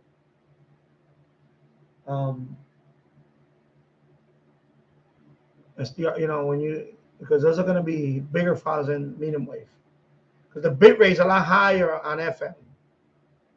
So those things, I think on FM, when I was recording, I think it was a gigabyte for every 2 minutes. It was a gigabyte file. So they can be gigabytes, just one snapshot.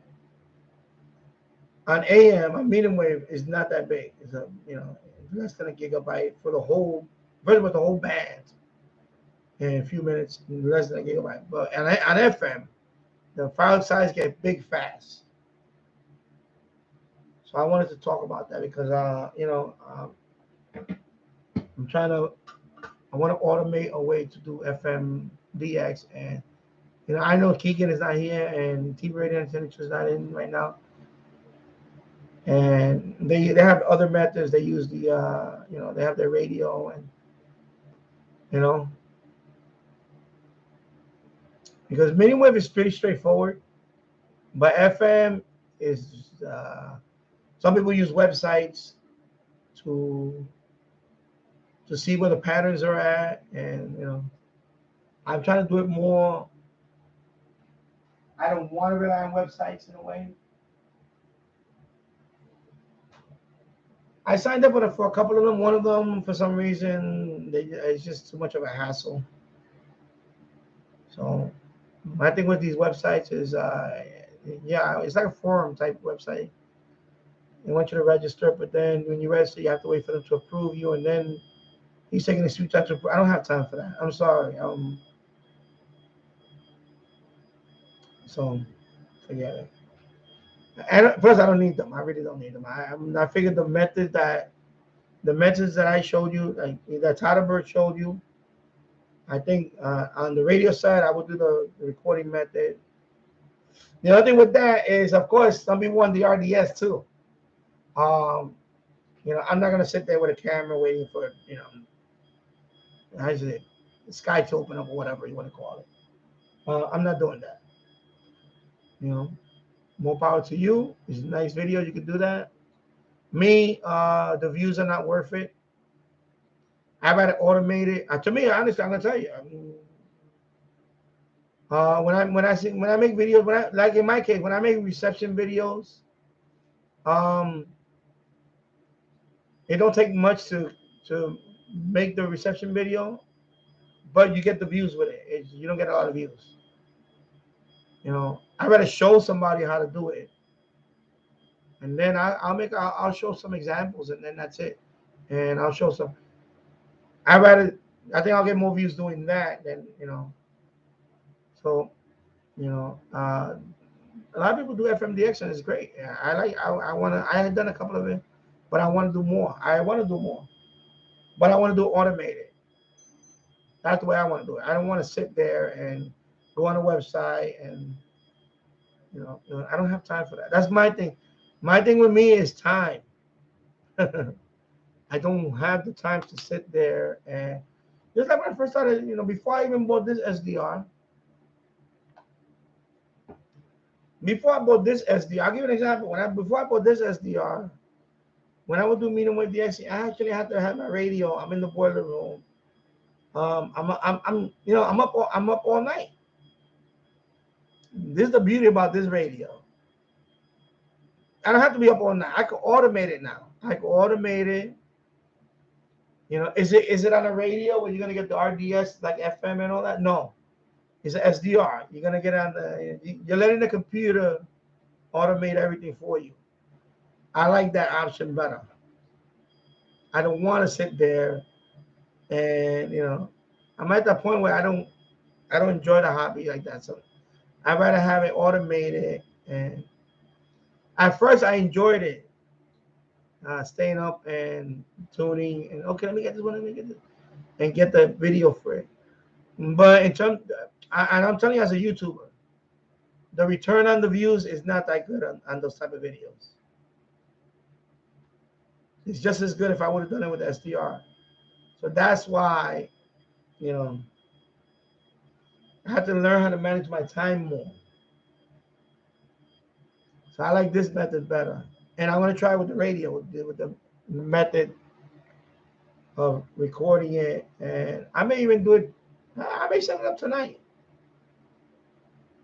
I may set this up tonight and have it over here. I have a table right there, nightstand. I can put my radio right there near the window.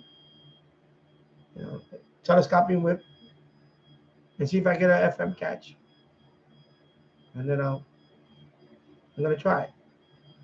I have the patch cable downstairs. I'm gonna set it up. I gotta charge this one up. And I have a 16 gig SD card I can put in here. And I'm gonna set it up like that. I'm gonna find I forgot what station. I think it's 90. There's a couple of them. Maybe I have to check. And leave it there and let it do its thing. Then I'll come back the next day and I'll look at the, pull out the SD card, put it on Audacity and see what I picked up.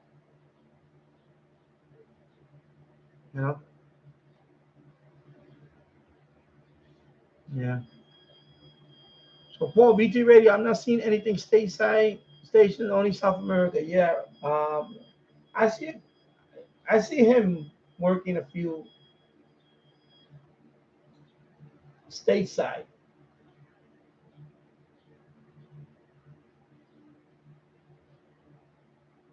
But he worked Japan, then he sent out a CQ, and then he worked what's this guy he worked on? Yeah, I most of my radio equipment. Plus, I put up a couple of new posters. I got that map of the world, laminated map.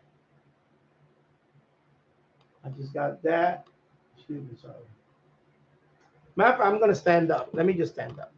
Sorry, you know what? I'm gonna stand up because it's 1 hour and 54 minutes. The last couple of streams I've just been sitting. I'm gonna stand up. So let's go. Let me back up. And I'm going to stand up.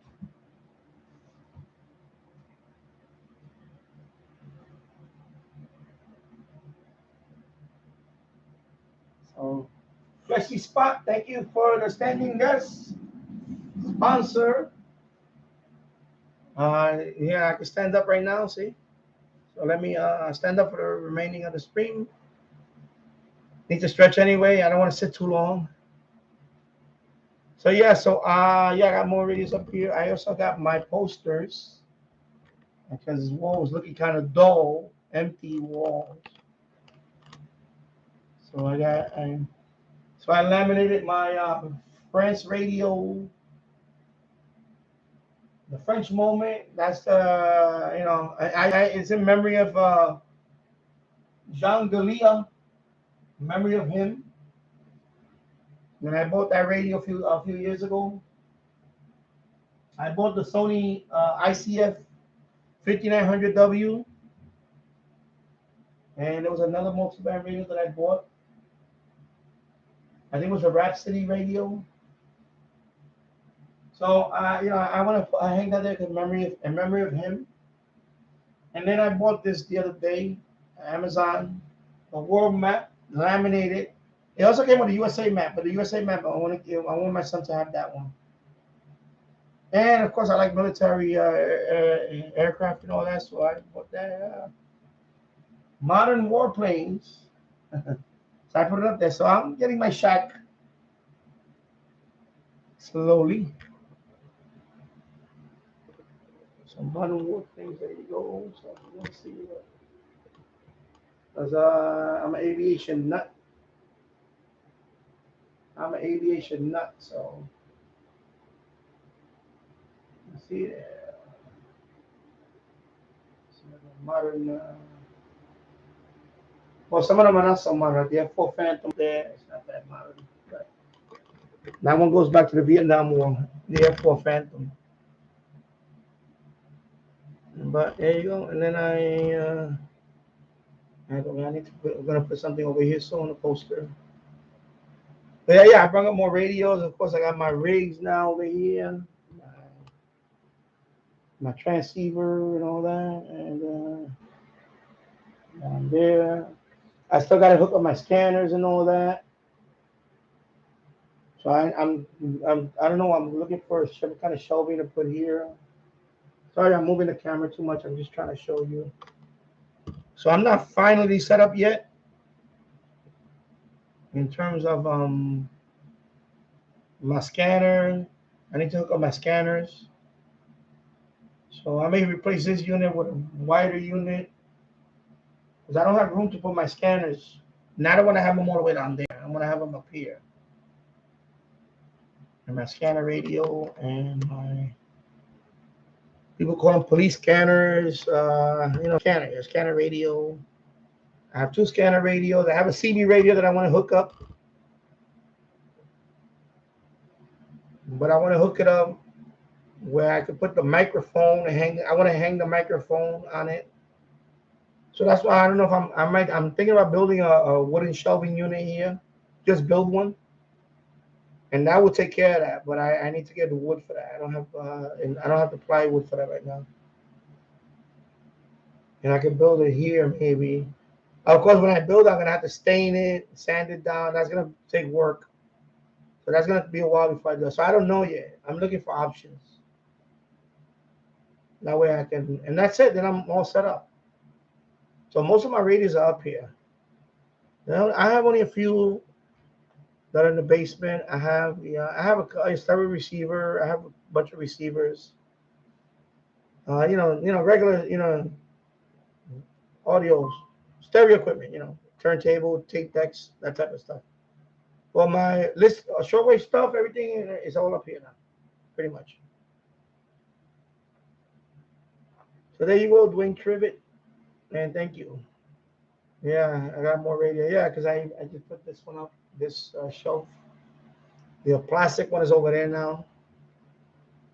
So it's getting there. It's like somebody comment on my channel that what is it? Your shack is never finalized. You're always adding stuff or whatever, which is true. It's always a work in progress.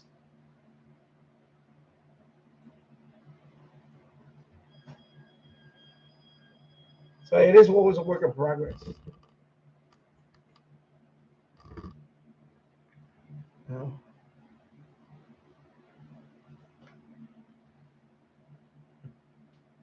It is. It's always, he's right.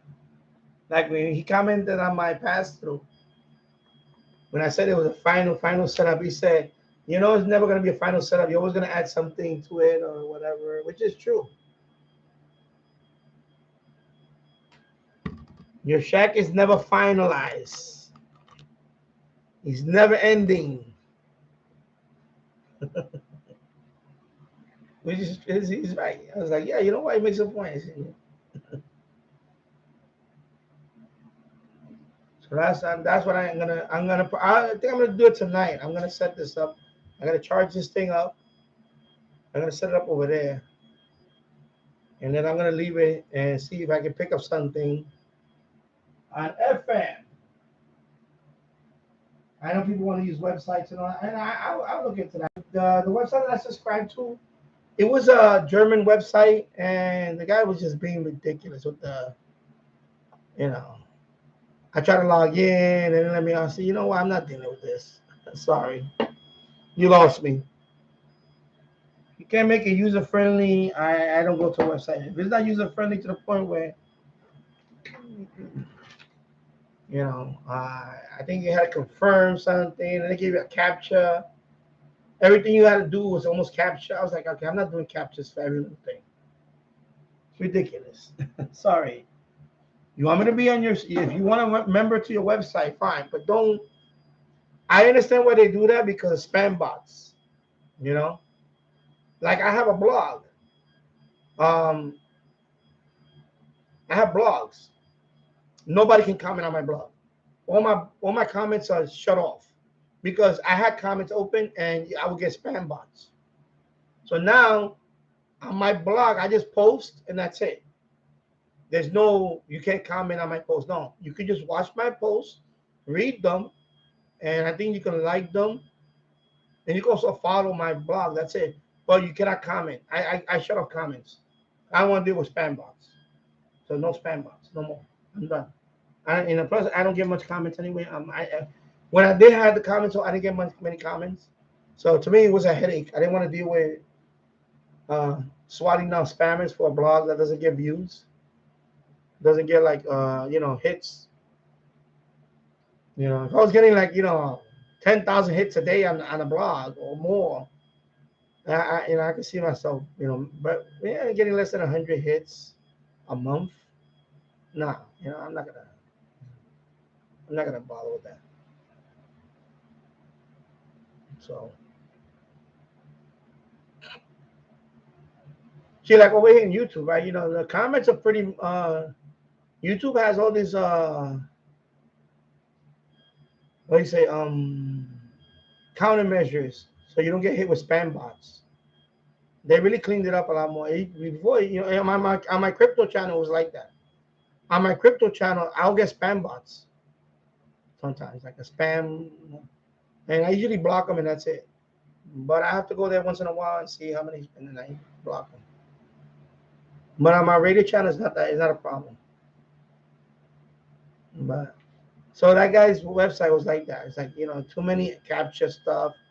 I wanted to, because that website is a lot of people told me that website is good to follow FMDX patterns and all that, and they have other bands that they show. It's not, and it's in the channel. The website is more like people go there and it's like spotter information.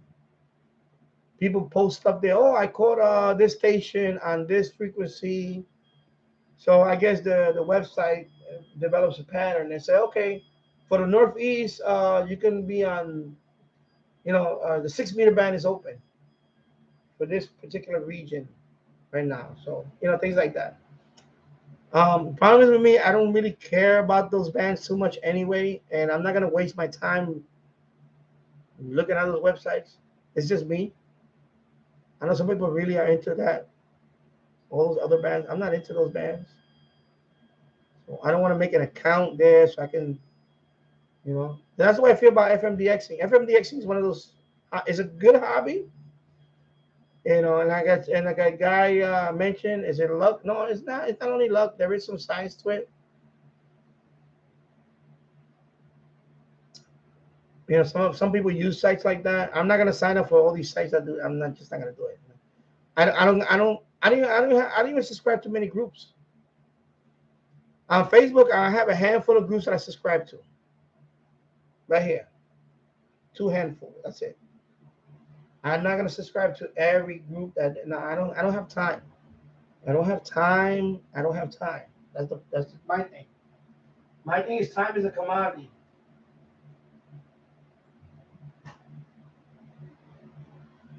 Because especially for my channel, there is some content that it just doesn't do well for me.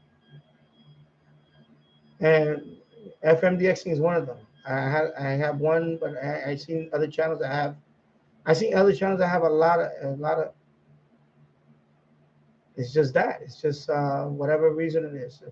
Even the reception videos over here, I noticed that they don't get as many views as a live stream. This live stream will get, even after it's over, I'll get more views on a live stream than I do on a reception video like that. A medium wave reception video or a shortwave reception video, I just don't get you don't get the views. Not as much. You won't. So there you go. Yeah. Okay. So I'm gonna try it out. I'm gonna set the station up. I'm gonna make video series on that. I'll probably make a video series on that too. I'm gonna set up the station. I'm gonna set up how I did it. I may go with this radio too, FM.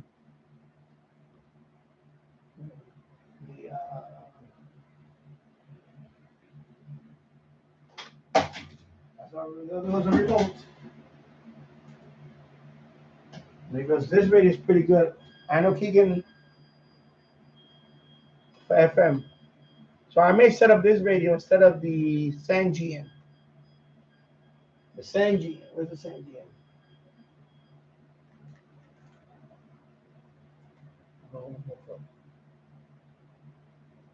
So I may set, because I only have one of those.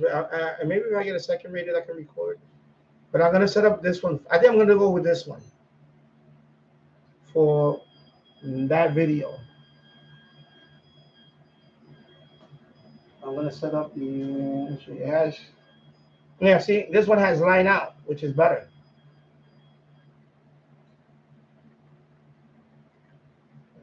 So.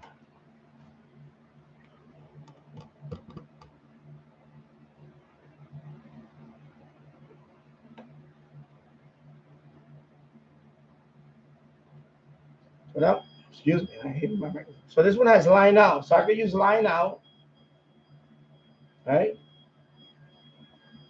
And line out. Let me see something. I keep hitting my microphone. Oops. All right, Paul, take care. You got a break for dinner now. I'll leave the lunch. Oh, you're gonna leave? Okay. Oh, thank you. Thank you for leaving it out. Okay. So yeah, so this one has line out. He has line out and he has a headphone. It has a headphone, earphone or headphone, whatever. I'm gonna say headphone. It also has the line out. Okay, I don't focus there, focus. Focus. It has the earphone down here. And this is line in, this is line out. So I'm gonna try the line out, see if the line out will work. So patch 3.5 millimeter line out to the radio. Where's the radio? I'm gonna put this on the floor. So line out from the Grundig to line in on this radio to record the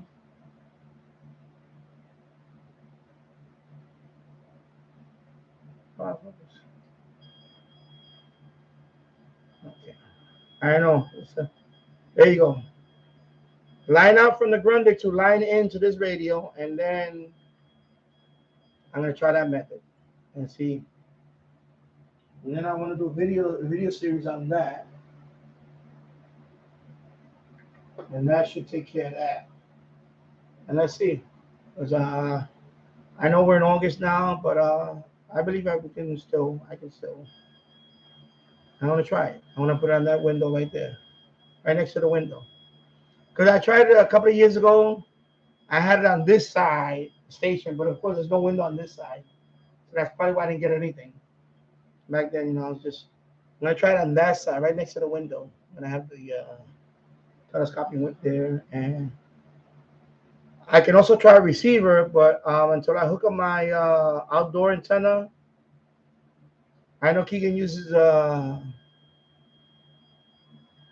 it's like a periodic. I forgot how many elements it is. That's his FMDX antenna he uses. In my case, I can use that one with an outdoor antenna too. That's the good thing about this radio. Yeah, it's a good thing about this radio. FM, FM. Which one is FM? Right here. I can put an FM external antenna on this one. Okay. So when I hook up the FM loop in the roof, I could just hook it up to this one for better reception. So I'll try that. I'm gonna try that method. But first, I'm gonna do it with the telescoping antenna, and then I can try the. I also have an FM dipole too that I can hook up on the window, and put it behind. I can hook it up right there, FM dipole, which I've done that in the past. I did one over here when I caught that station. I caught that station from Texas. It was only FM dipole that I had on the wall. So, you know what? You've seen it. It's an FM dipole. It's what it's called, FM dipole. You hang it on the wall, and it comes down. And usually you have well, yeah, that one has the coax connector, the push type. You put that in the receiver, so I can put it right into that, and I can use the FM dipole instead. So I have it now. So I'm gonna bring it up. I'm gonna see if I can hook it up with the FM dipole. I'll try that. I could try that method too, FM dipole. And see if I can pick up something, and then I'll make videos on it, and then I'll. I think that'll be better than just getting an FM catch and just show you the FM catch. I'd rather show you how it's done. You know? Yeah.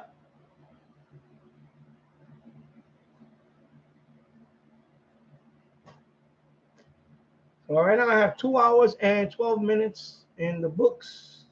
Thank you for watching. 5 people watching right now, 7 likes. And also, yeah, I forgot to mention why it wasn't on yesterday. You know, all this time I totally forgot to mention. Because a couple of people asked me, you know, I told them I was going to be on Saturday. But yesterday was a beautiful day outside, and I just wanted to be outside and enjoy it. My wife is she's on vacation right now, so she's enjoying all these days. So I wanted to be outside with her, and you know, that's why I didn't do the live stream yesterday. I know people were probably waiting for the live stream yesterday, but I just wanted to enjoy the weather because you know, summer's going by fast. Today's the 13th. And as soon as the stream is over, I'm going to go right outside to the yard. I'm going to enjoy the weather. It's beautiful outside right now. It's a little warm today. Right now it's 86 degrees. But, you know, I'm going to enjoy the weather outside today. I'm going to enjoy it. And then tomorrow, well, we're going to start packing tonight. I'm going to start packing tonight, actually. Okay, why this thing pops up, man? This thing's annoying, really. Okay, this thing pops up. Really annoying. MSN thing. What the hell, man? Come on, man. Are you serious? I just hovered over the 85-degree thing and the Microsoft, and also the pop-up comes up. See, again, it comes. Oh my God, are you kidding me? All right. I'm going to find a way to disable that. Because it's right in the middle of my chat, live chat. That thing takes up the whole side of the screen over here. Yeah. So that's why I wasn't on yesterday. Yeah. So I said, you know what? I'm going to enjoy the day. It's just a beautiful day. And we're leaving Tuesday morning. We're going to Pennsylvania. We'll be back in a couple of days. And then a couple of days here. And then, so I don't know if I'm going to be on next Saturday because I don't know. So time is just going by fast. That's why I decided to come on today because I didn't do it yesterday. And then next Saturday, we'll see because I should be back by then. And then that's it. Then I'm going to take the rest of the. So this might be my last stream until Labor Day. I don't know yet. Let me see. You know, like Jules is taking his break. I want to take my break too. So I'm going to take my break probably after this. Because I forgot when the next trip is. So I don't know if it's going to overlap over the weekend, next weekend. No, my bad. I think next weekend I'll be okay. I think after that weekend, that's it until Labor Day. So, yeah. So anybody want to come on? Let me know because it's 2 minutes, 2 hours, 2 hours, 2 minutes, 2 hours and 15 minutes. I was gonna make this not a real long stream today, but if you want me to stay on, let me know. Any questions? Let me know. We have a chat friendly. We police this chat. We don't let trolls come in here. Uh,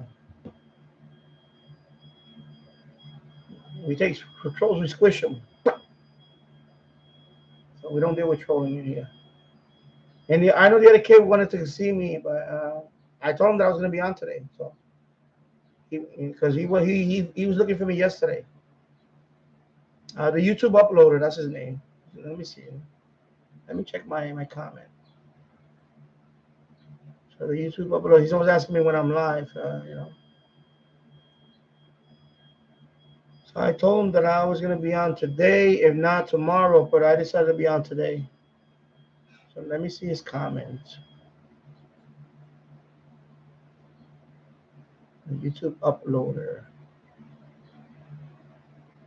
So he's trying to build up. Okay, let me pause this video. I don't want to play my own. Yeah, the YouTube uploader. Let me go to his channel. Oh my God.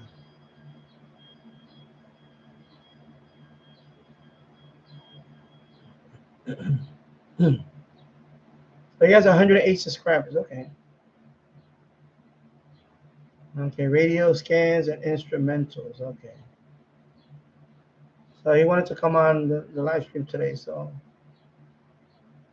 anyway, it's not gonna be my last.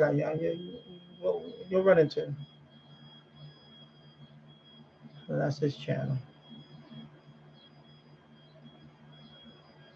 So my advice to him was, I told him, just keep posting videos. Don't you got 100 subscribers. That's a good start. Main thing what I was telling him is don't go on chat rooms asking people to subscribe.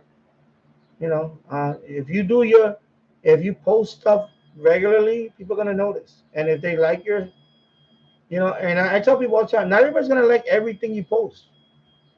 There's some people that don't like some things that I post, and that's fine. Not every video is gonna get 100 likes or whatever. It's not gonna happen. Like I noticed that some people don't like the when I do the medium wave catches, they don't get views. They don't get that many views. They don't get views like that. Now, if I talk about something particular, I notice that ham radio related stuff gets more views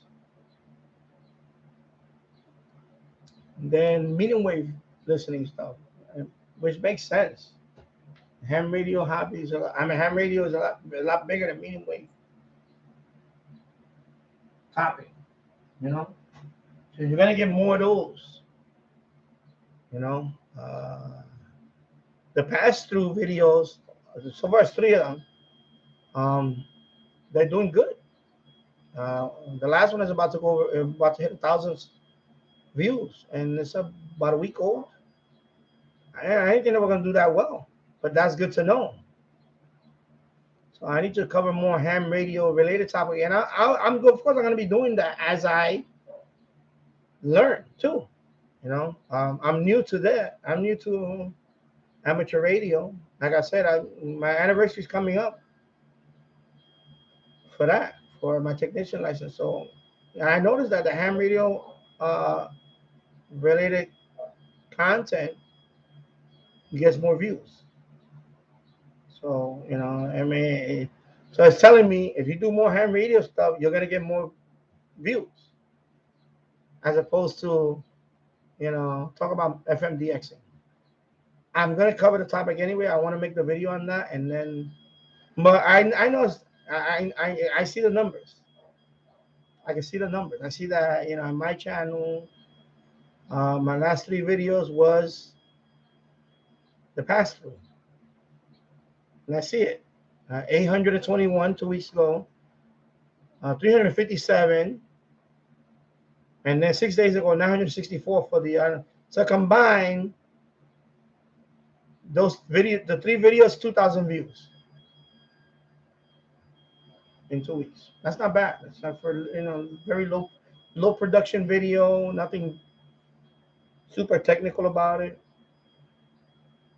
As opposed to, for example, I'll go back to the video.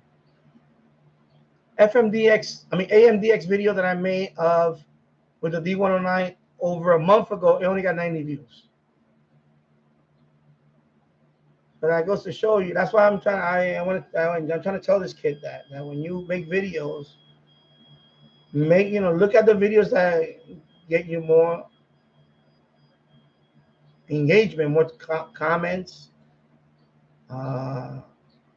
views, likes. And these videos are very positive. The ham radio one, the pass-through videos, a lot of them are very positive. Very positive comments. So like I said, this was a good series of videos. Okay. So that's why I wanted to tell the kid about when you make videos. You never know which videos are gonna be. You never know which videos are gonna do better than others. I made the pass-through video. I didn't think it was gonna do this. I thought it was gonna be okay. I didn't think it was gonna do better than what it's seen now. So if you look at it, if you project it over a year, those are good. In a few years, those are gonna be one of those videos are gonna probably be in the top 10 in about a couple of years, if it keeps at a certain rate. Because it's gonna slow down too. So I could see, for example, the final setup of the do-it-yourself ham radio antenna pass through. I could see that video in a year, 10,000 views or more, because 964 in 6 days. So I could see that video a year from now and have over the 10,000 mark easily. So sometimes, you make a video, you can hit a home run with one, and some videos you think is going to be a good video and it doesn't do that well. A good example is the NFED. When I was putting up the NFED, I thought that video was going to do very well. A few hundred, that's it. A few hundred, and I can check right now what it made. When I put up the NFED back in October, I can tell you right now. I'm going to scroll down and tell you. 824 views in 9 months. That's not good. 100 views a month, basically. Not even 100 views. 75 views a month. That's not that good. So I thought that video was going to do better. I even did a follow-up on that one. That one got 200 views. So, and that's it. I'm gonna do the 1 year anniversary on that one soon. In October, I'm gonna do the 1 year anniversary on that one. NFED. I'll do a video on that and explain everything, what the plus and minuses and all that about it. But that's in October. I'll do the 1 year anniversary for that. How it's holding up, what I had to do, any improvements I did on it. But that's what I'm saying. That sometimes a video like that you think is going to do well, as opposed to the pass-through, is way better. So, I really want to explain to the kid that, that don't get discouraged, because, you just need to work on, he posts a lot of little videos on little FM station ID thing. And I'm trying to explain to him that people don't care about that. You're not gonna catch people. You have to do something more. You got to offer people something more. The pass-through video, for example, nobody did a video like that. A lot of people were doing the MFJ type. I came up with this one. They said, let me do this one because nobody did that. I wanted to show people how to do this one. Response on this one is like 90% positive. More than 90%, but positive. I said, wow, that's a good idea. It looks nice. Some people like the way it looked. Some people said it was, well thought out and all that. I think it was very simple idea, and that's why I want to explain to this kid, that don't stand out a little bit more. So YouTube is very competitive. You could be, as a lot of people out there, they just put reception videos and that's it. That's only going to get you so many people. And that's it. I do reception videos once in a while, but I don't do them I don't do them as much as I used to because they just most of them are like kind of boring. I rather do live streams. If I could live stream every day, I rather do a live stream. I could cover more on a live stream than I do in a few videos. When the person the other day was he was talking about we were talking about FMDX thing. We covered a whole bunch of stuff last week. Same thing. Daniel Mark LeBron just asked me about I didn't even know about this radio, and I went over it with him. That's why I don't mind doing the live stream. I like to answer your questions and all that. Or if I can't answer the question, I'll ask somebody to answer it. But I'm not the know-it-all, be-all person to ask. So even when the kid, I don't know, because I don't know what it is. It reminds me of my son. And what the hell happened to my mouse been dead. Okay, I'm gonna click, see. Oh boy, don't tell me it went dead on me. Are you serious? I think my mouse went dead on me. Let me turn it off. Turn it on. Yeah, it went dead. Oh my god, it went dead. Yep. I need to charge it. Give me a minute. Wow. I mean, I didn't charge it for all the time. It's just he's rechargeable. Yeah, it just went dead on me. Wow.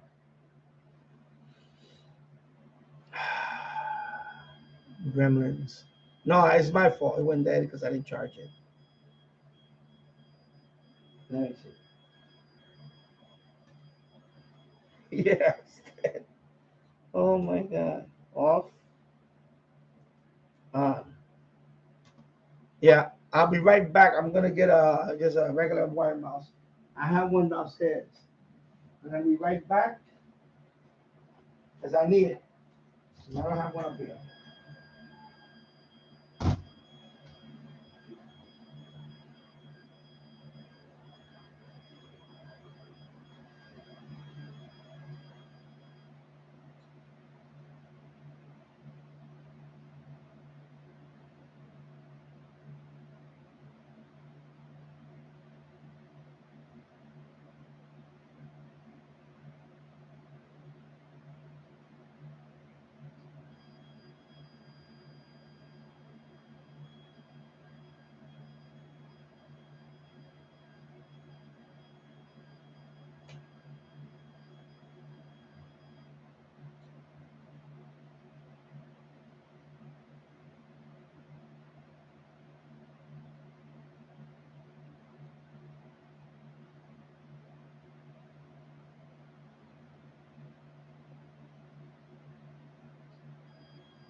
These things happen on a live setup.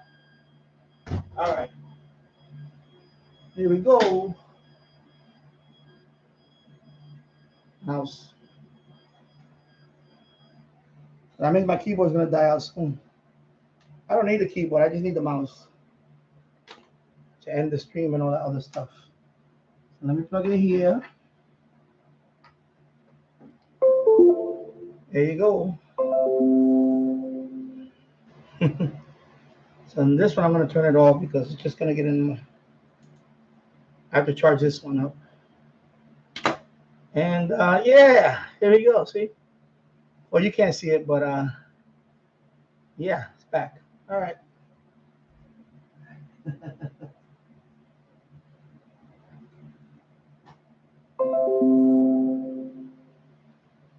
Device is ready. There you go.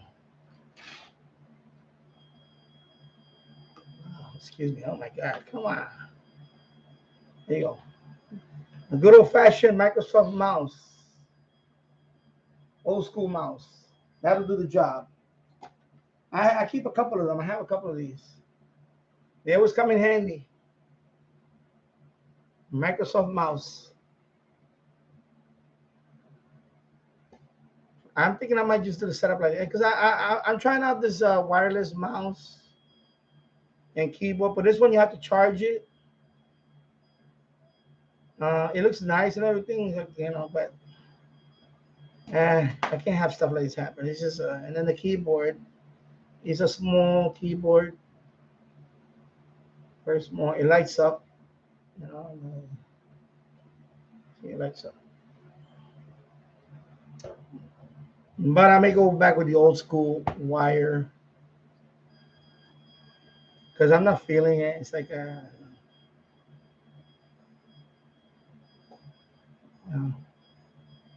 what's a couple of more wires on my desk, right? I already have a clutter up here.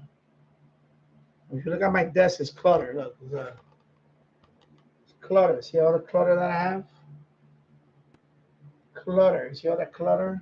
Wire. So what's more? What's another wire going into a mouse? Right? So I'm just gonna. I have a box of these. So I might just keep this one here and just get a wired mouse because I can't. I gotta forget to charge the keyboard and look. So these things happen. Live stream. Mouse goes dead on you or something, and that's that. What I have here? Oh, so I'm taking all this downstairs. So 2 hours and 34 minutes in. Anybody want to chime in? Please feel free to chime in. I'm at the point I passed 2 hours. My goal was to be on 2 hours today. So, you know, what you guys want to talk about, that's fine. It's 6:31 p.m. here on the East Coast, Yonkers, New York. And maybe I'll be on for another half hour. I don't know. I'm thinking about it. And then that'll be it. Somebody asked me about the QSL behind me. It was this one, I believe. I just printed them out. Those are EQSLs. Somebody asked me the other day about it. So I printed. Well, this one is not. This is you know which one? WWB. But this one was printed. I printed this one out. And I printed this one because I use a website called EQSL.cc. So when I make contacts, I use QRZ as my. I use a few of them because people ask me about that too. What logging software? I don't use the software. I don't use logging software. All I do is I have an account with QRZ, so I log there. But a lot of people don't use QRZ as login, so they have QRZ CQ. That's another website. Then I know Paul uses Club Log. That's another website, Club Log. And then what else? There's another website. Also, people use the AARL logbook of the world, LOTW. I have that account too. So I have set up here. It automatically does that. I'll show you. For example, Grid Tracker. That's why I like Grid Tracker, by the way. Grid Tracker does that. When I make my contact, when it pops up, I say okay. As soon as I click on OK over here, because it interacts with this one, right? I make my contact, and right now I can't show you because I don't have a contact right now. You get a pop-up window. I put that info on QRZ, and then I say okay. So as I put that, it automatically logs into, look. It's down here. I don't know if you can see it. Let me show you. I want to show you. Might have time to do all this stuff. I'll show you now. See, it says log to TQSL. TQSL is Logbook of the World. That's the software they use. Log to clublog.org. Log to Grid Tracker Backup. So I log to a couple of them. It logs automatically. It does my logging. The only one I don't automate is QRZ. I put that in myself. But Logbook of the World or whatever it's called, the big one, that automatically sends it to them. I don't do nothing on that. So once in a while, I'll go double check. But that automatically logs into that. And Club Log. And there's a few other ones. I'll show you. Let me stop this. I'll show you. Let me dismiss this. And go on the menu. I'll show you real quickly. It's been a while since I did this. I'll show you the setup.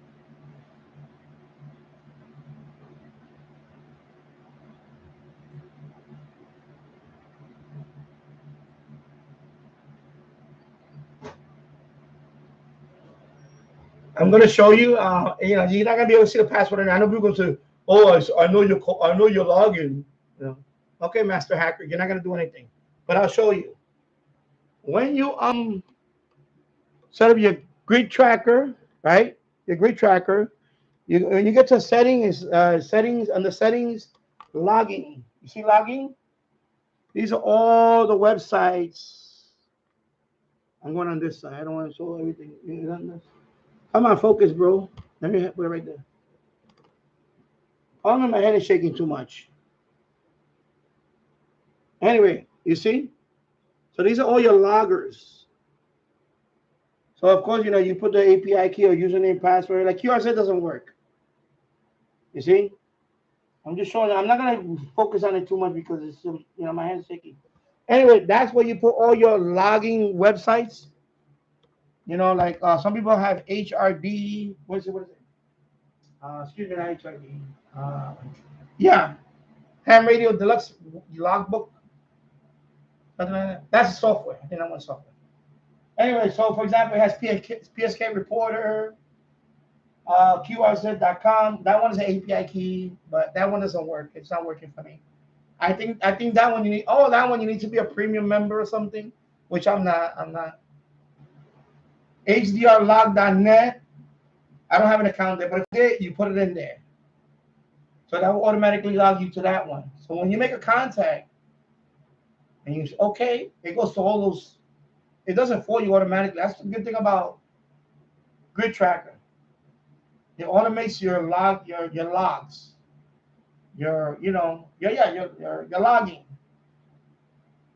I have EQSL.cc. That one sends it automatically to the EQSL.cc. So when I log in there, people want to send me EQSL. So if I log in there now, I'll probably have a few messages. Well, I haven't been active lately, so I don't. But I'll go in there and say, okay, they want an EQSL. So I'll, once I confirm it, I like to print a few of them out. I also put them on my. Let me show you. I'll show you. Well, I'm going to show you my QRZ page first, and then I'll show you the EQSL page. So, for example, this is my QRZ page, right? I like EQSLs, and I like, even the shortwave listener ones. You don't have to be an operator to send me EQSL. You could be a shortwave listener and send me. I like those QSLs too. Let me close this over here. And let me enable this for this stuff. Yeah, so I post a few down here. I like to show people, because these are images. This is what you're gonna get in. So I printed this one out. That's the one that's on my thing. I like to show them to people. Like when they go to my QRZ page, they say, "Oh, this guy, these are all 10 meters, by the way." I want to show people that you could do this with 10 meters. Would I like to get my general? Yeah, but am I in a hurry to get it? No, I wasn't, because I was enjoying 10 meters. So these are some of them that I posted. I want people to see it all over the world. I even got Matt right here. MDK2 is right here. This one is from Japan. I believe this one I was 7 watts. I think I was 7 watts. I made it to Japan at 7 watts with the G90 FT8 7 watts. And I posted some. See, that's the other one that I posted. I printed it out. This is from White Horse, Yukon Territory. Okay, I've got Mexico. I got some countries, Costa Rica's right here. Another Japanese one is right here. You see, so you can do stuff like this with your technician license. Okay, folks, you don't need. I mean, eventually you'll get it, like I will. And then over here I posted right here. See, QSL. Right here I got EQSL CC, club log, log of the world, and of course QSZ right here myself. So my logbook is right here. See, I have my logbook. On QSZ. This is the one that I did today, Mexico. Okay. As a matter of fact, he's still on. So that's the one I did today. These are the ones I did the other day, including I added a new state. So this is very modest, 10 meters, technician license. You don't need anything. You don't need a 100-watt rig, anything like that. This is 20-watt maximum. The G90. Okay.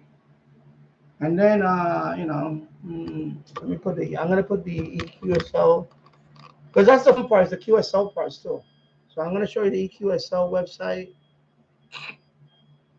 I'll show you that. So it's EQSL.cc. So once you get your call sign and once you get your QRZ account, this is the website. I'll show you the website before I log in. This is the website, EQSL.cc. A lot of people use this for the EQSL. You can make your own EQSL in there. So let me log in. Okay, what is going on now? Okay, continue. Yeah, I forgot to. I'm not paying now. I'm a bronze member again. So this is how it looks like when you log in, the EQSL. You see, when you log in, that's the way it looks. All right. Now my inbox, if I got any new contacts, any new EQSL, they're gonna be in here. So I'm gonna hover the mouse around it. So see, I got 3 new EQSLs in there right now in my inbox. Okay. I'll show you my QSL first. This is the one I designed. Let me show you that one first. So this is my EQSL. This is what they get from me. Okay. So you have a thing that you can make your. I use this picture from a Google because I wanted the water tower for Yonkers. This is very landmark over here. This water tower is a few blocks away from where I'm at. This water tower is about 10-minute walk from where I live. Okay, so this is my landmark. So this is the QSL that I want to send people. My call sign, of course, I got this, but the info will be right there. Westchester County. I put that. I edit all this. You edit this. Authenticity. I had to, you verify when your account is verified. They put that badge for you. You can put that badge in there. Of course, everybody knows my address there, and the ARRL logo and the DX code of conduct right there. So there you go. So now I'm gonna show you my inbox. Richard Wagner. I have wireless keyboard mouse. Yeah, and something. I have quite a few of them, and they all wind up. I gotta go. I'm just gonna go with a good old fashioned wire, and I'm gonna put my wired keyboard back here because this is ridiculous. I'm clicking on this one. So let me go back. So that's my QSL that you see there. So when you send the EQSL to me, that's what you get. You get this one. Okay. And that's my EQSL. Is it the prettiest? No, but it's okay. I use, like I said, the city of Yonkers photo, a water tower. That is a famous water tower here. We have a few of them, but this is the one that's the big one. It says Yonkers. There's another water tower that's further up, and it's a different style water tower. But this is the one that people seem to. It's the one with the most. People like the. And then down here they have different styles. See, you can pick when you want to edit your EQSL. There's different styles here. Of course, some of them you got to be a silver member. It's nothing. It's like pennies. I forgot how much. Not pennies. Excuse me. I say pennies. Oh my God, what did I just say? That pennies. I forgot what I had silver member, but I forgot to fund my PayPal thingy. So anybody want to donate to PayPal, and I'll be a silver member again. That's it. That's simple. My PayPal right now is empty. There's nothing in there.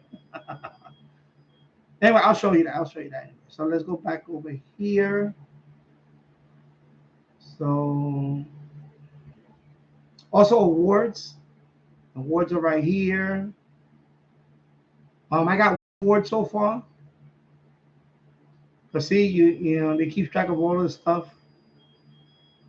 So I got one award. It's this one right here. This one. The 25 contacts worldwide. So I got the EDX award. So you can print it out. I printed mine out. I'll show you that one. Let me go get it.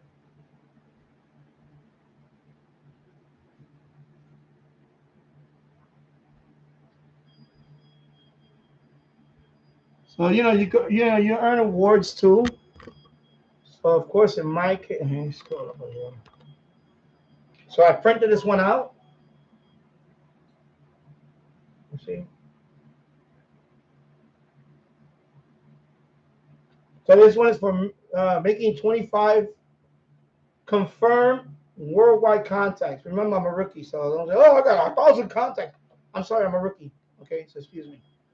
I'm a newbie. So you get the first award is this one, the 25 worldwide.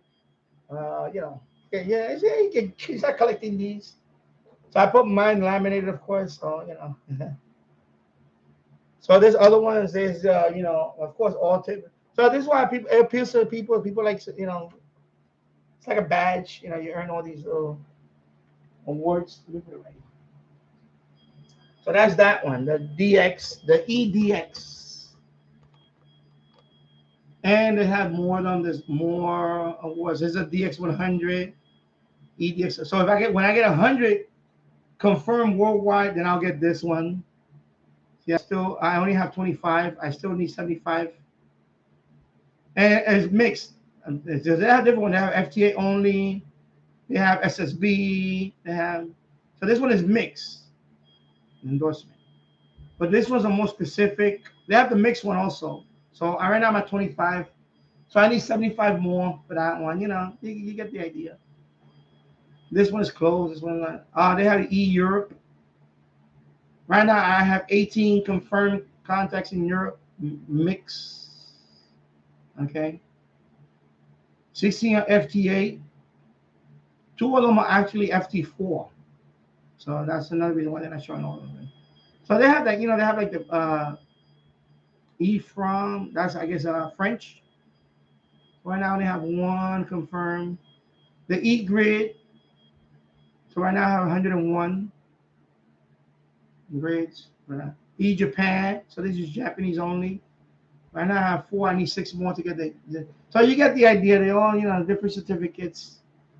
So they got awards for all those things. So that's why I like this website too.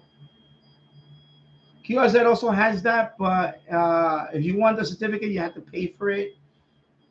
Unless you're like a premium member or something, which I'm not. Anyway, so these are the inbox. This is the inbox. So right now I have I'll show all of them. So it's these 3. Okay. So I have to confirm it right here. So I can show you I can show the QSL. So if I put display, that's his QSL. Okay, so once I confirm it, that's it. And then the other guy, we had him, we have multiple contacts before. So that's his EQSL. So you get the idea. So once I confirm it, he'll get my copy, and I get that QSL. So once I confirm it, it goes in the books for that as a confirmation. But these little things like that, it makes you enjoy the hobby more when you can make contacts and you get the EQSLs. Because I'm not doing postcards. I'm sorry. I one time I thought about doing mail ones, but I just don't have the time. I don't have the time or the money for that right now. I just don't have the time. If somebody sends me one, I'm gonna make one eventually, just a postcard one. So if anybody sends me one, I'll send them. But I'm not actively gonna do that. I like EQSL. It's simple. It's done right there. 1, 2, 3. You're not sending out mail over postal service. I just don't have the time. I don't have the money for it. I just don't. But I'm gonna make one anyway. I'm gonna laminate. I'll find some. There's people that does designs for that, and they can make them for you. They'll send you a stack of them. But I'm only gonna send that out if somebody mail me one. If they took out the time to mail me one, then that's different. I had a couple of emails that somebody asked me, "Can I mail?" I said, "Look, I'm not mailing. I don't have any right now. I want somebody to design one for me, and then I can." So EQSL is the best way. EQSL, that's the best way. That's what I use. EQSL.cc works for me. It's automated with grid tracker. When I go in there, I look at my inbox. I say, okay, this is only 3 right now. But normally, when it was really good, like when 10 meters was really good a few months ago, I would have like dozens. If I didn't check it for a couple of months, I mean, not a couple of, a week. I didn't check it for a week. I had like 20 more in the inbox or more, just waiting. And that's EQSL. So, and I just go in there, confirm it, and that's it. Because you need to confirm it too. That's another thing. You need to. They want you to confirm too, because your contacts had to be confirmed. You get for any award, you have to have confirmed contacts. Okay, not just contacts. They got to be confirmed. It's a lot more than I'll show you. See, like my see, for example, my QRZ. Right now I have 519 Q sold, but 275 are confirmed. You don't get awards until they get confirmed. Okay. So sometimes I go out of my way. When I do a contract, I always send them a confirmation anyway. Sometimes they don't. Sometimes they ignore it. Sometimes they'll deny my confirmation. They won't remember. I had a couple of people do that to me. They were like, "Oh, I don't remember this contact," and I'm like, "Yeah. Why would I send you this if I'm not gonna send you a fake contact?" So some people either they have memory loss or whatever it is, or they just don't log it in. They didn't have it logged in or something. They'll just say, no, I didn't. I deny your confirmation. See, like this one. This one I send the confirm. It's grayed out. It has a little gray dot on it. That means it's pending. I sent him the confirmation. He hasn't replied to it yet. Okay. So that's what that means. Of course, if you get rejected, you'll see a red dot or something. I forgot what it is. I had a few of those. I'm not gonna name a country. Lithuania. I don't know what's going on. I don't know what's wrong with the water in Lithuania. Here we go. I'm gonna go on a little rant right now. I must have made like I didn't put it this way. I avoid Lithuania now. I'm sorry, Lithuanian people. You people have problem with confirmation stuff. I must have made 6 contacts in Lithuania when I started this thing. Every Lithuanian denied. Oh, I don't recall making a contact. I'm looking at them like, what are you drinking over there in Lithuania that you don't remember my contact? I swear to God, 6 contacts, all of them denied. Denied. For whatever reason. I don't remember. I don't recall it. Okay, you know what? When I see a Lithuanian, I just say, you know what? I don't want to work with them no more. I said, I'm done. I look at Lithuania, I avoid it now. I mean, I got one confirmation. Finally, somebody confirmed from Lithuania. So that's it. I'm done with Lithuania. I don't care. Leave me alone. I'm sorry. But I had that issue. It was some, I don't know what is in the water in Lithuania. Everything was, I was getting denied. And I like not even a few hours ago. You don't remember what you did 2 hours ago? You don't remember what you did 2 hours ago? Because I'm 56 years old. I'm gonna be 57. Excuse me. I'm not that senile. I'm sorry. I can remember what call sign. I can remember who I had contact with an hour ago or two. And even if it's a regular person, I had multi-contact. I don't know what's going on with Lithuania. I don't recall the. No, it's right here. I just put it on my QSZ. I'm not gonna make it up. You know what I'm saying? You know, so I'm telling you, always denied. Let me go to my log. I'll show you. If I can show you, I'm gonna show you. Lithuania, and there's some other. It's another country. It's another ex-Soviet country, whatever. It's like I don't know what's in the water that. Oh my God! Seriously, I don't know what's in the water that. I'm gonna go to previous page. I'll show you.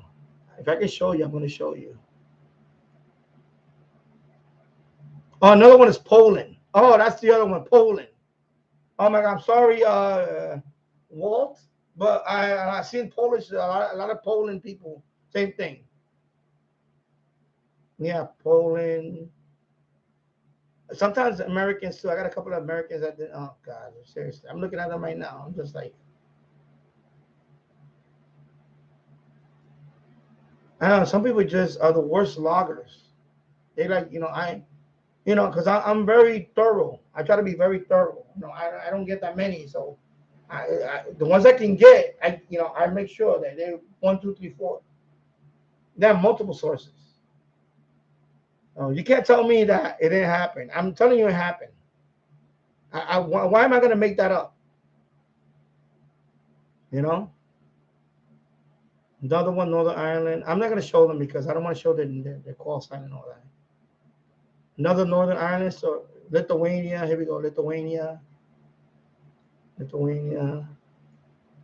A few Americans too. Oh my God! Like I don't know, like if you're not, I'm gonna rant now. I'm sorry, but I just can't stand that. Especially the same person. I had one that multiple times I contacted him, rejected. I'm like, you don't remember what you did yesterday? You don't remember what you did 2 days ago? I mean, unless you was lit up and liquored up or something, you're making contacts and you're high as a kite or something. You don't remember the contact? I can remember a lot of contacts. No, people just have no freaking memory, like hollow brain or something. Yeah, see, so it's a bunch of Americans. I'm getting more Americans. Russia. Another. This one is Russia. Oh my God. Oh, sorry. Jesus. Next page. Sorry, I skipped one. Yeah. Yeah. So anyway, you get the point. Anyway, it looks like that when you get rejected. You get the big red. Rejected. Sorry. Because every time I make a contact, I'm telling you, this guy, not even, there was one guy, I swear to God, not even 10 minutes. We just got off 10 minutes, contact. And of course, when I do mine, I send a confirmation to him. We just contacted each other 10 minutes ago, and he rejected me. I'm like, you don't remember what you did 10 minutes ago?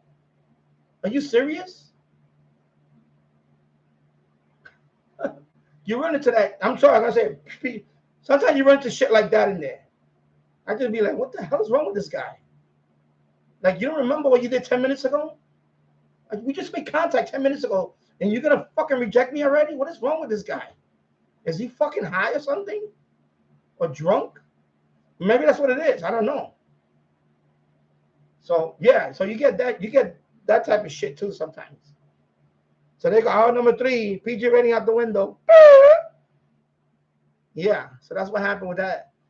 So that's why it gets to a point.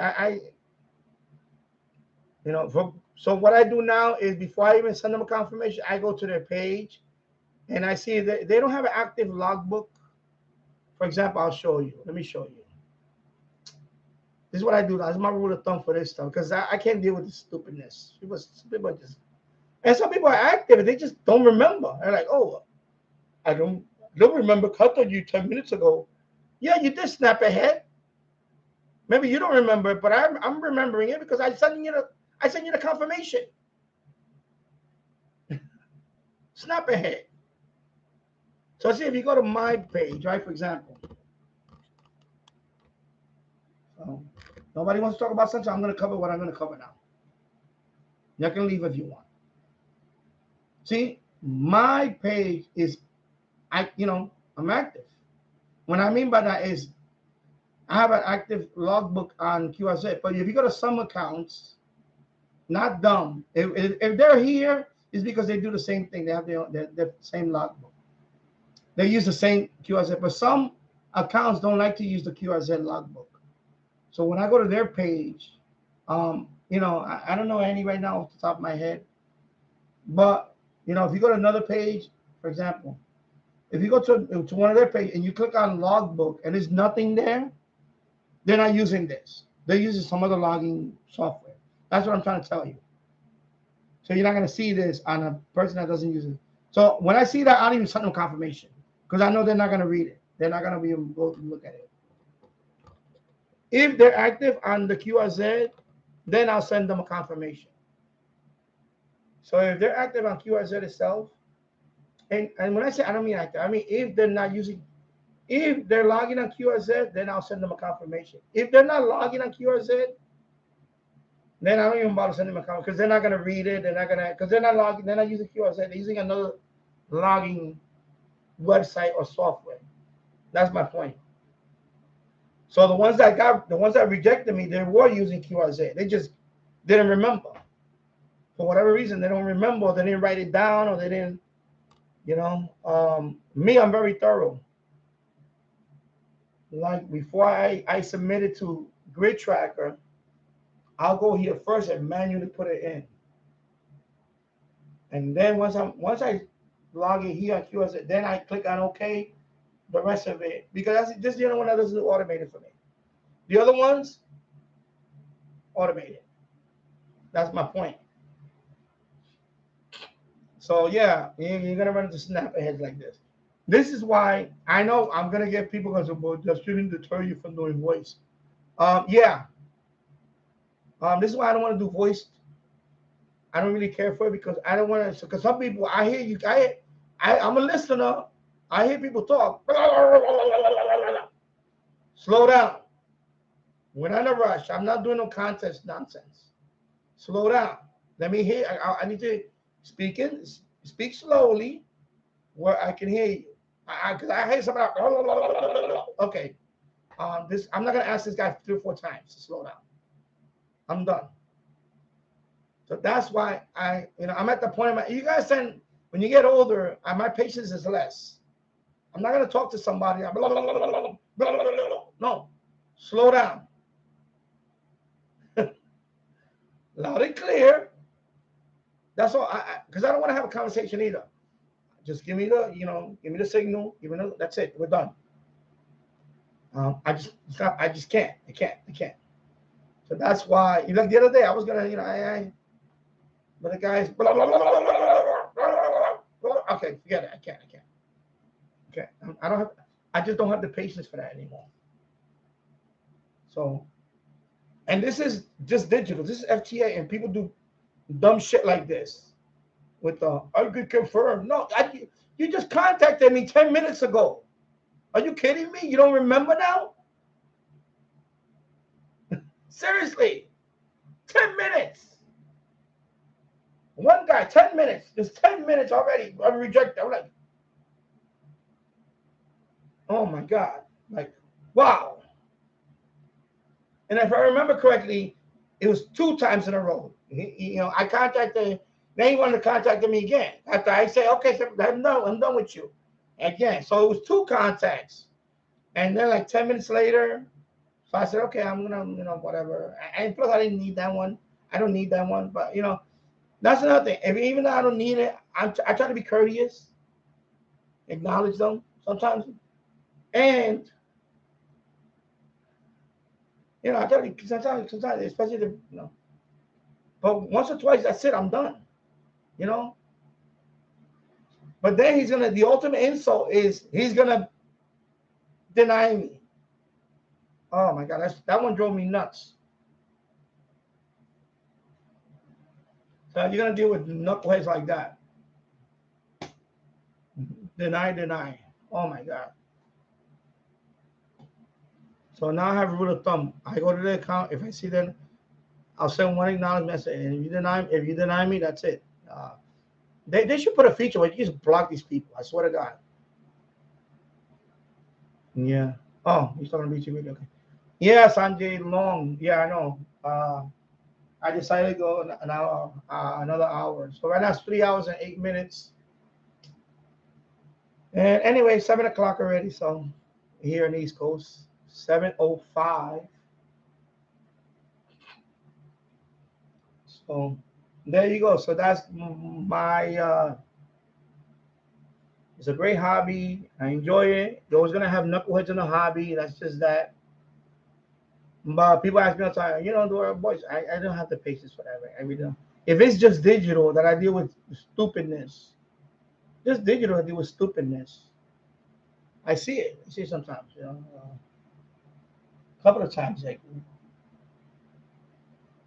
And I don't. You understand? I know a lot of my audience is my age, but it's just me. My patience when it comes to other people is just my threshold is a lot thinner, a lot lower. I'm sorry, I'm not gonna ask you. Can you repeat? No, you're done. I'm next guy. Moving on. I'm not gonna be with that. I just can't.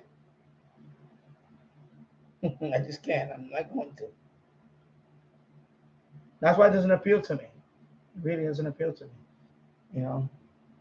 Of course, that'll change when I get my general. But right now, for the handful that I just didn't want, I said, you know what? I can't. Sorry. That's what appealed me to the FDA. I just don't want to. Can you repeat? Can you repeat? Oh my God! Like, after this live stream, I watch my live stream because I want to hear how I sound if it's audible. You operators, you don't hear yourself, record yourself. They'll be all up like this. Like you can't hear, you can't, it's like, slow down. That's another thing, slow down. especially a young, well, not young, not in my case, a new operator. Slow down, people. You know, life is still gonna go by you anyway. Slow down. That's why like I said, I just don't have the patience. Maybe I need to change that, but right now I don't have the patience. I don't, I don't. If people can even log in, if people can even do a logging properly, you know, it's gonna be the same thing. I'm gonna waste my blah blah blah, blah, blah, and then no, I don't remember content. No, you didn't talk to me 10 minutes ago. Like, so I don't have time for that. I just don't have time for it.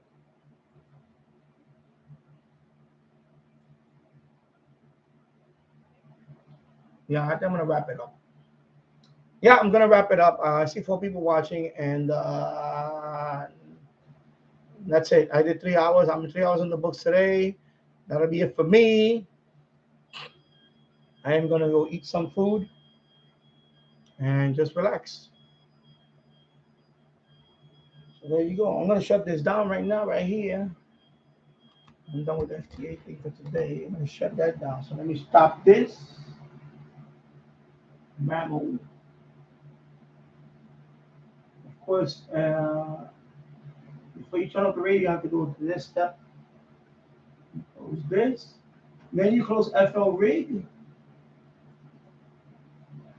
Now you can turn off the radio. Remember that step. I'm going to keep showing people the step because some people ask me, oh, what's wrong with it? Then you can turn off the radio. All right, so you gotta shut FL rig off first.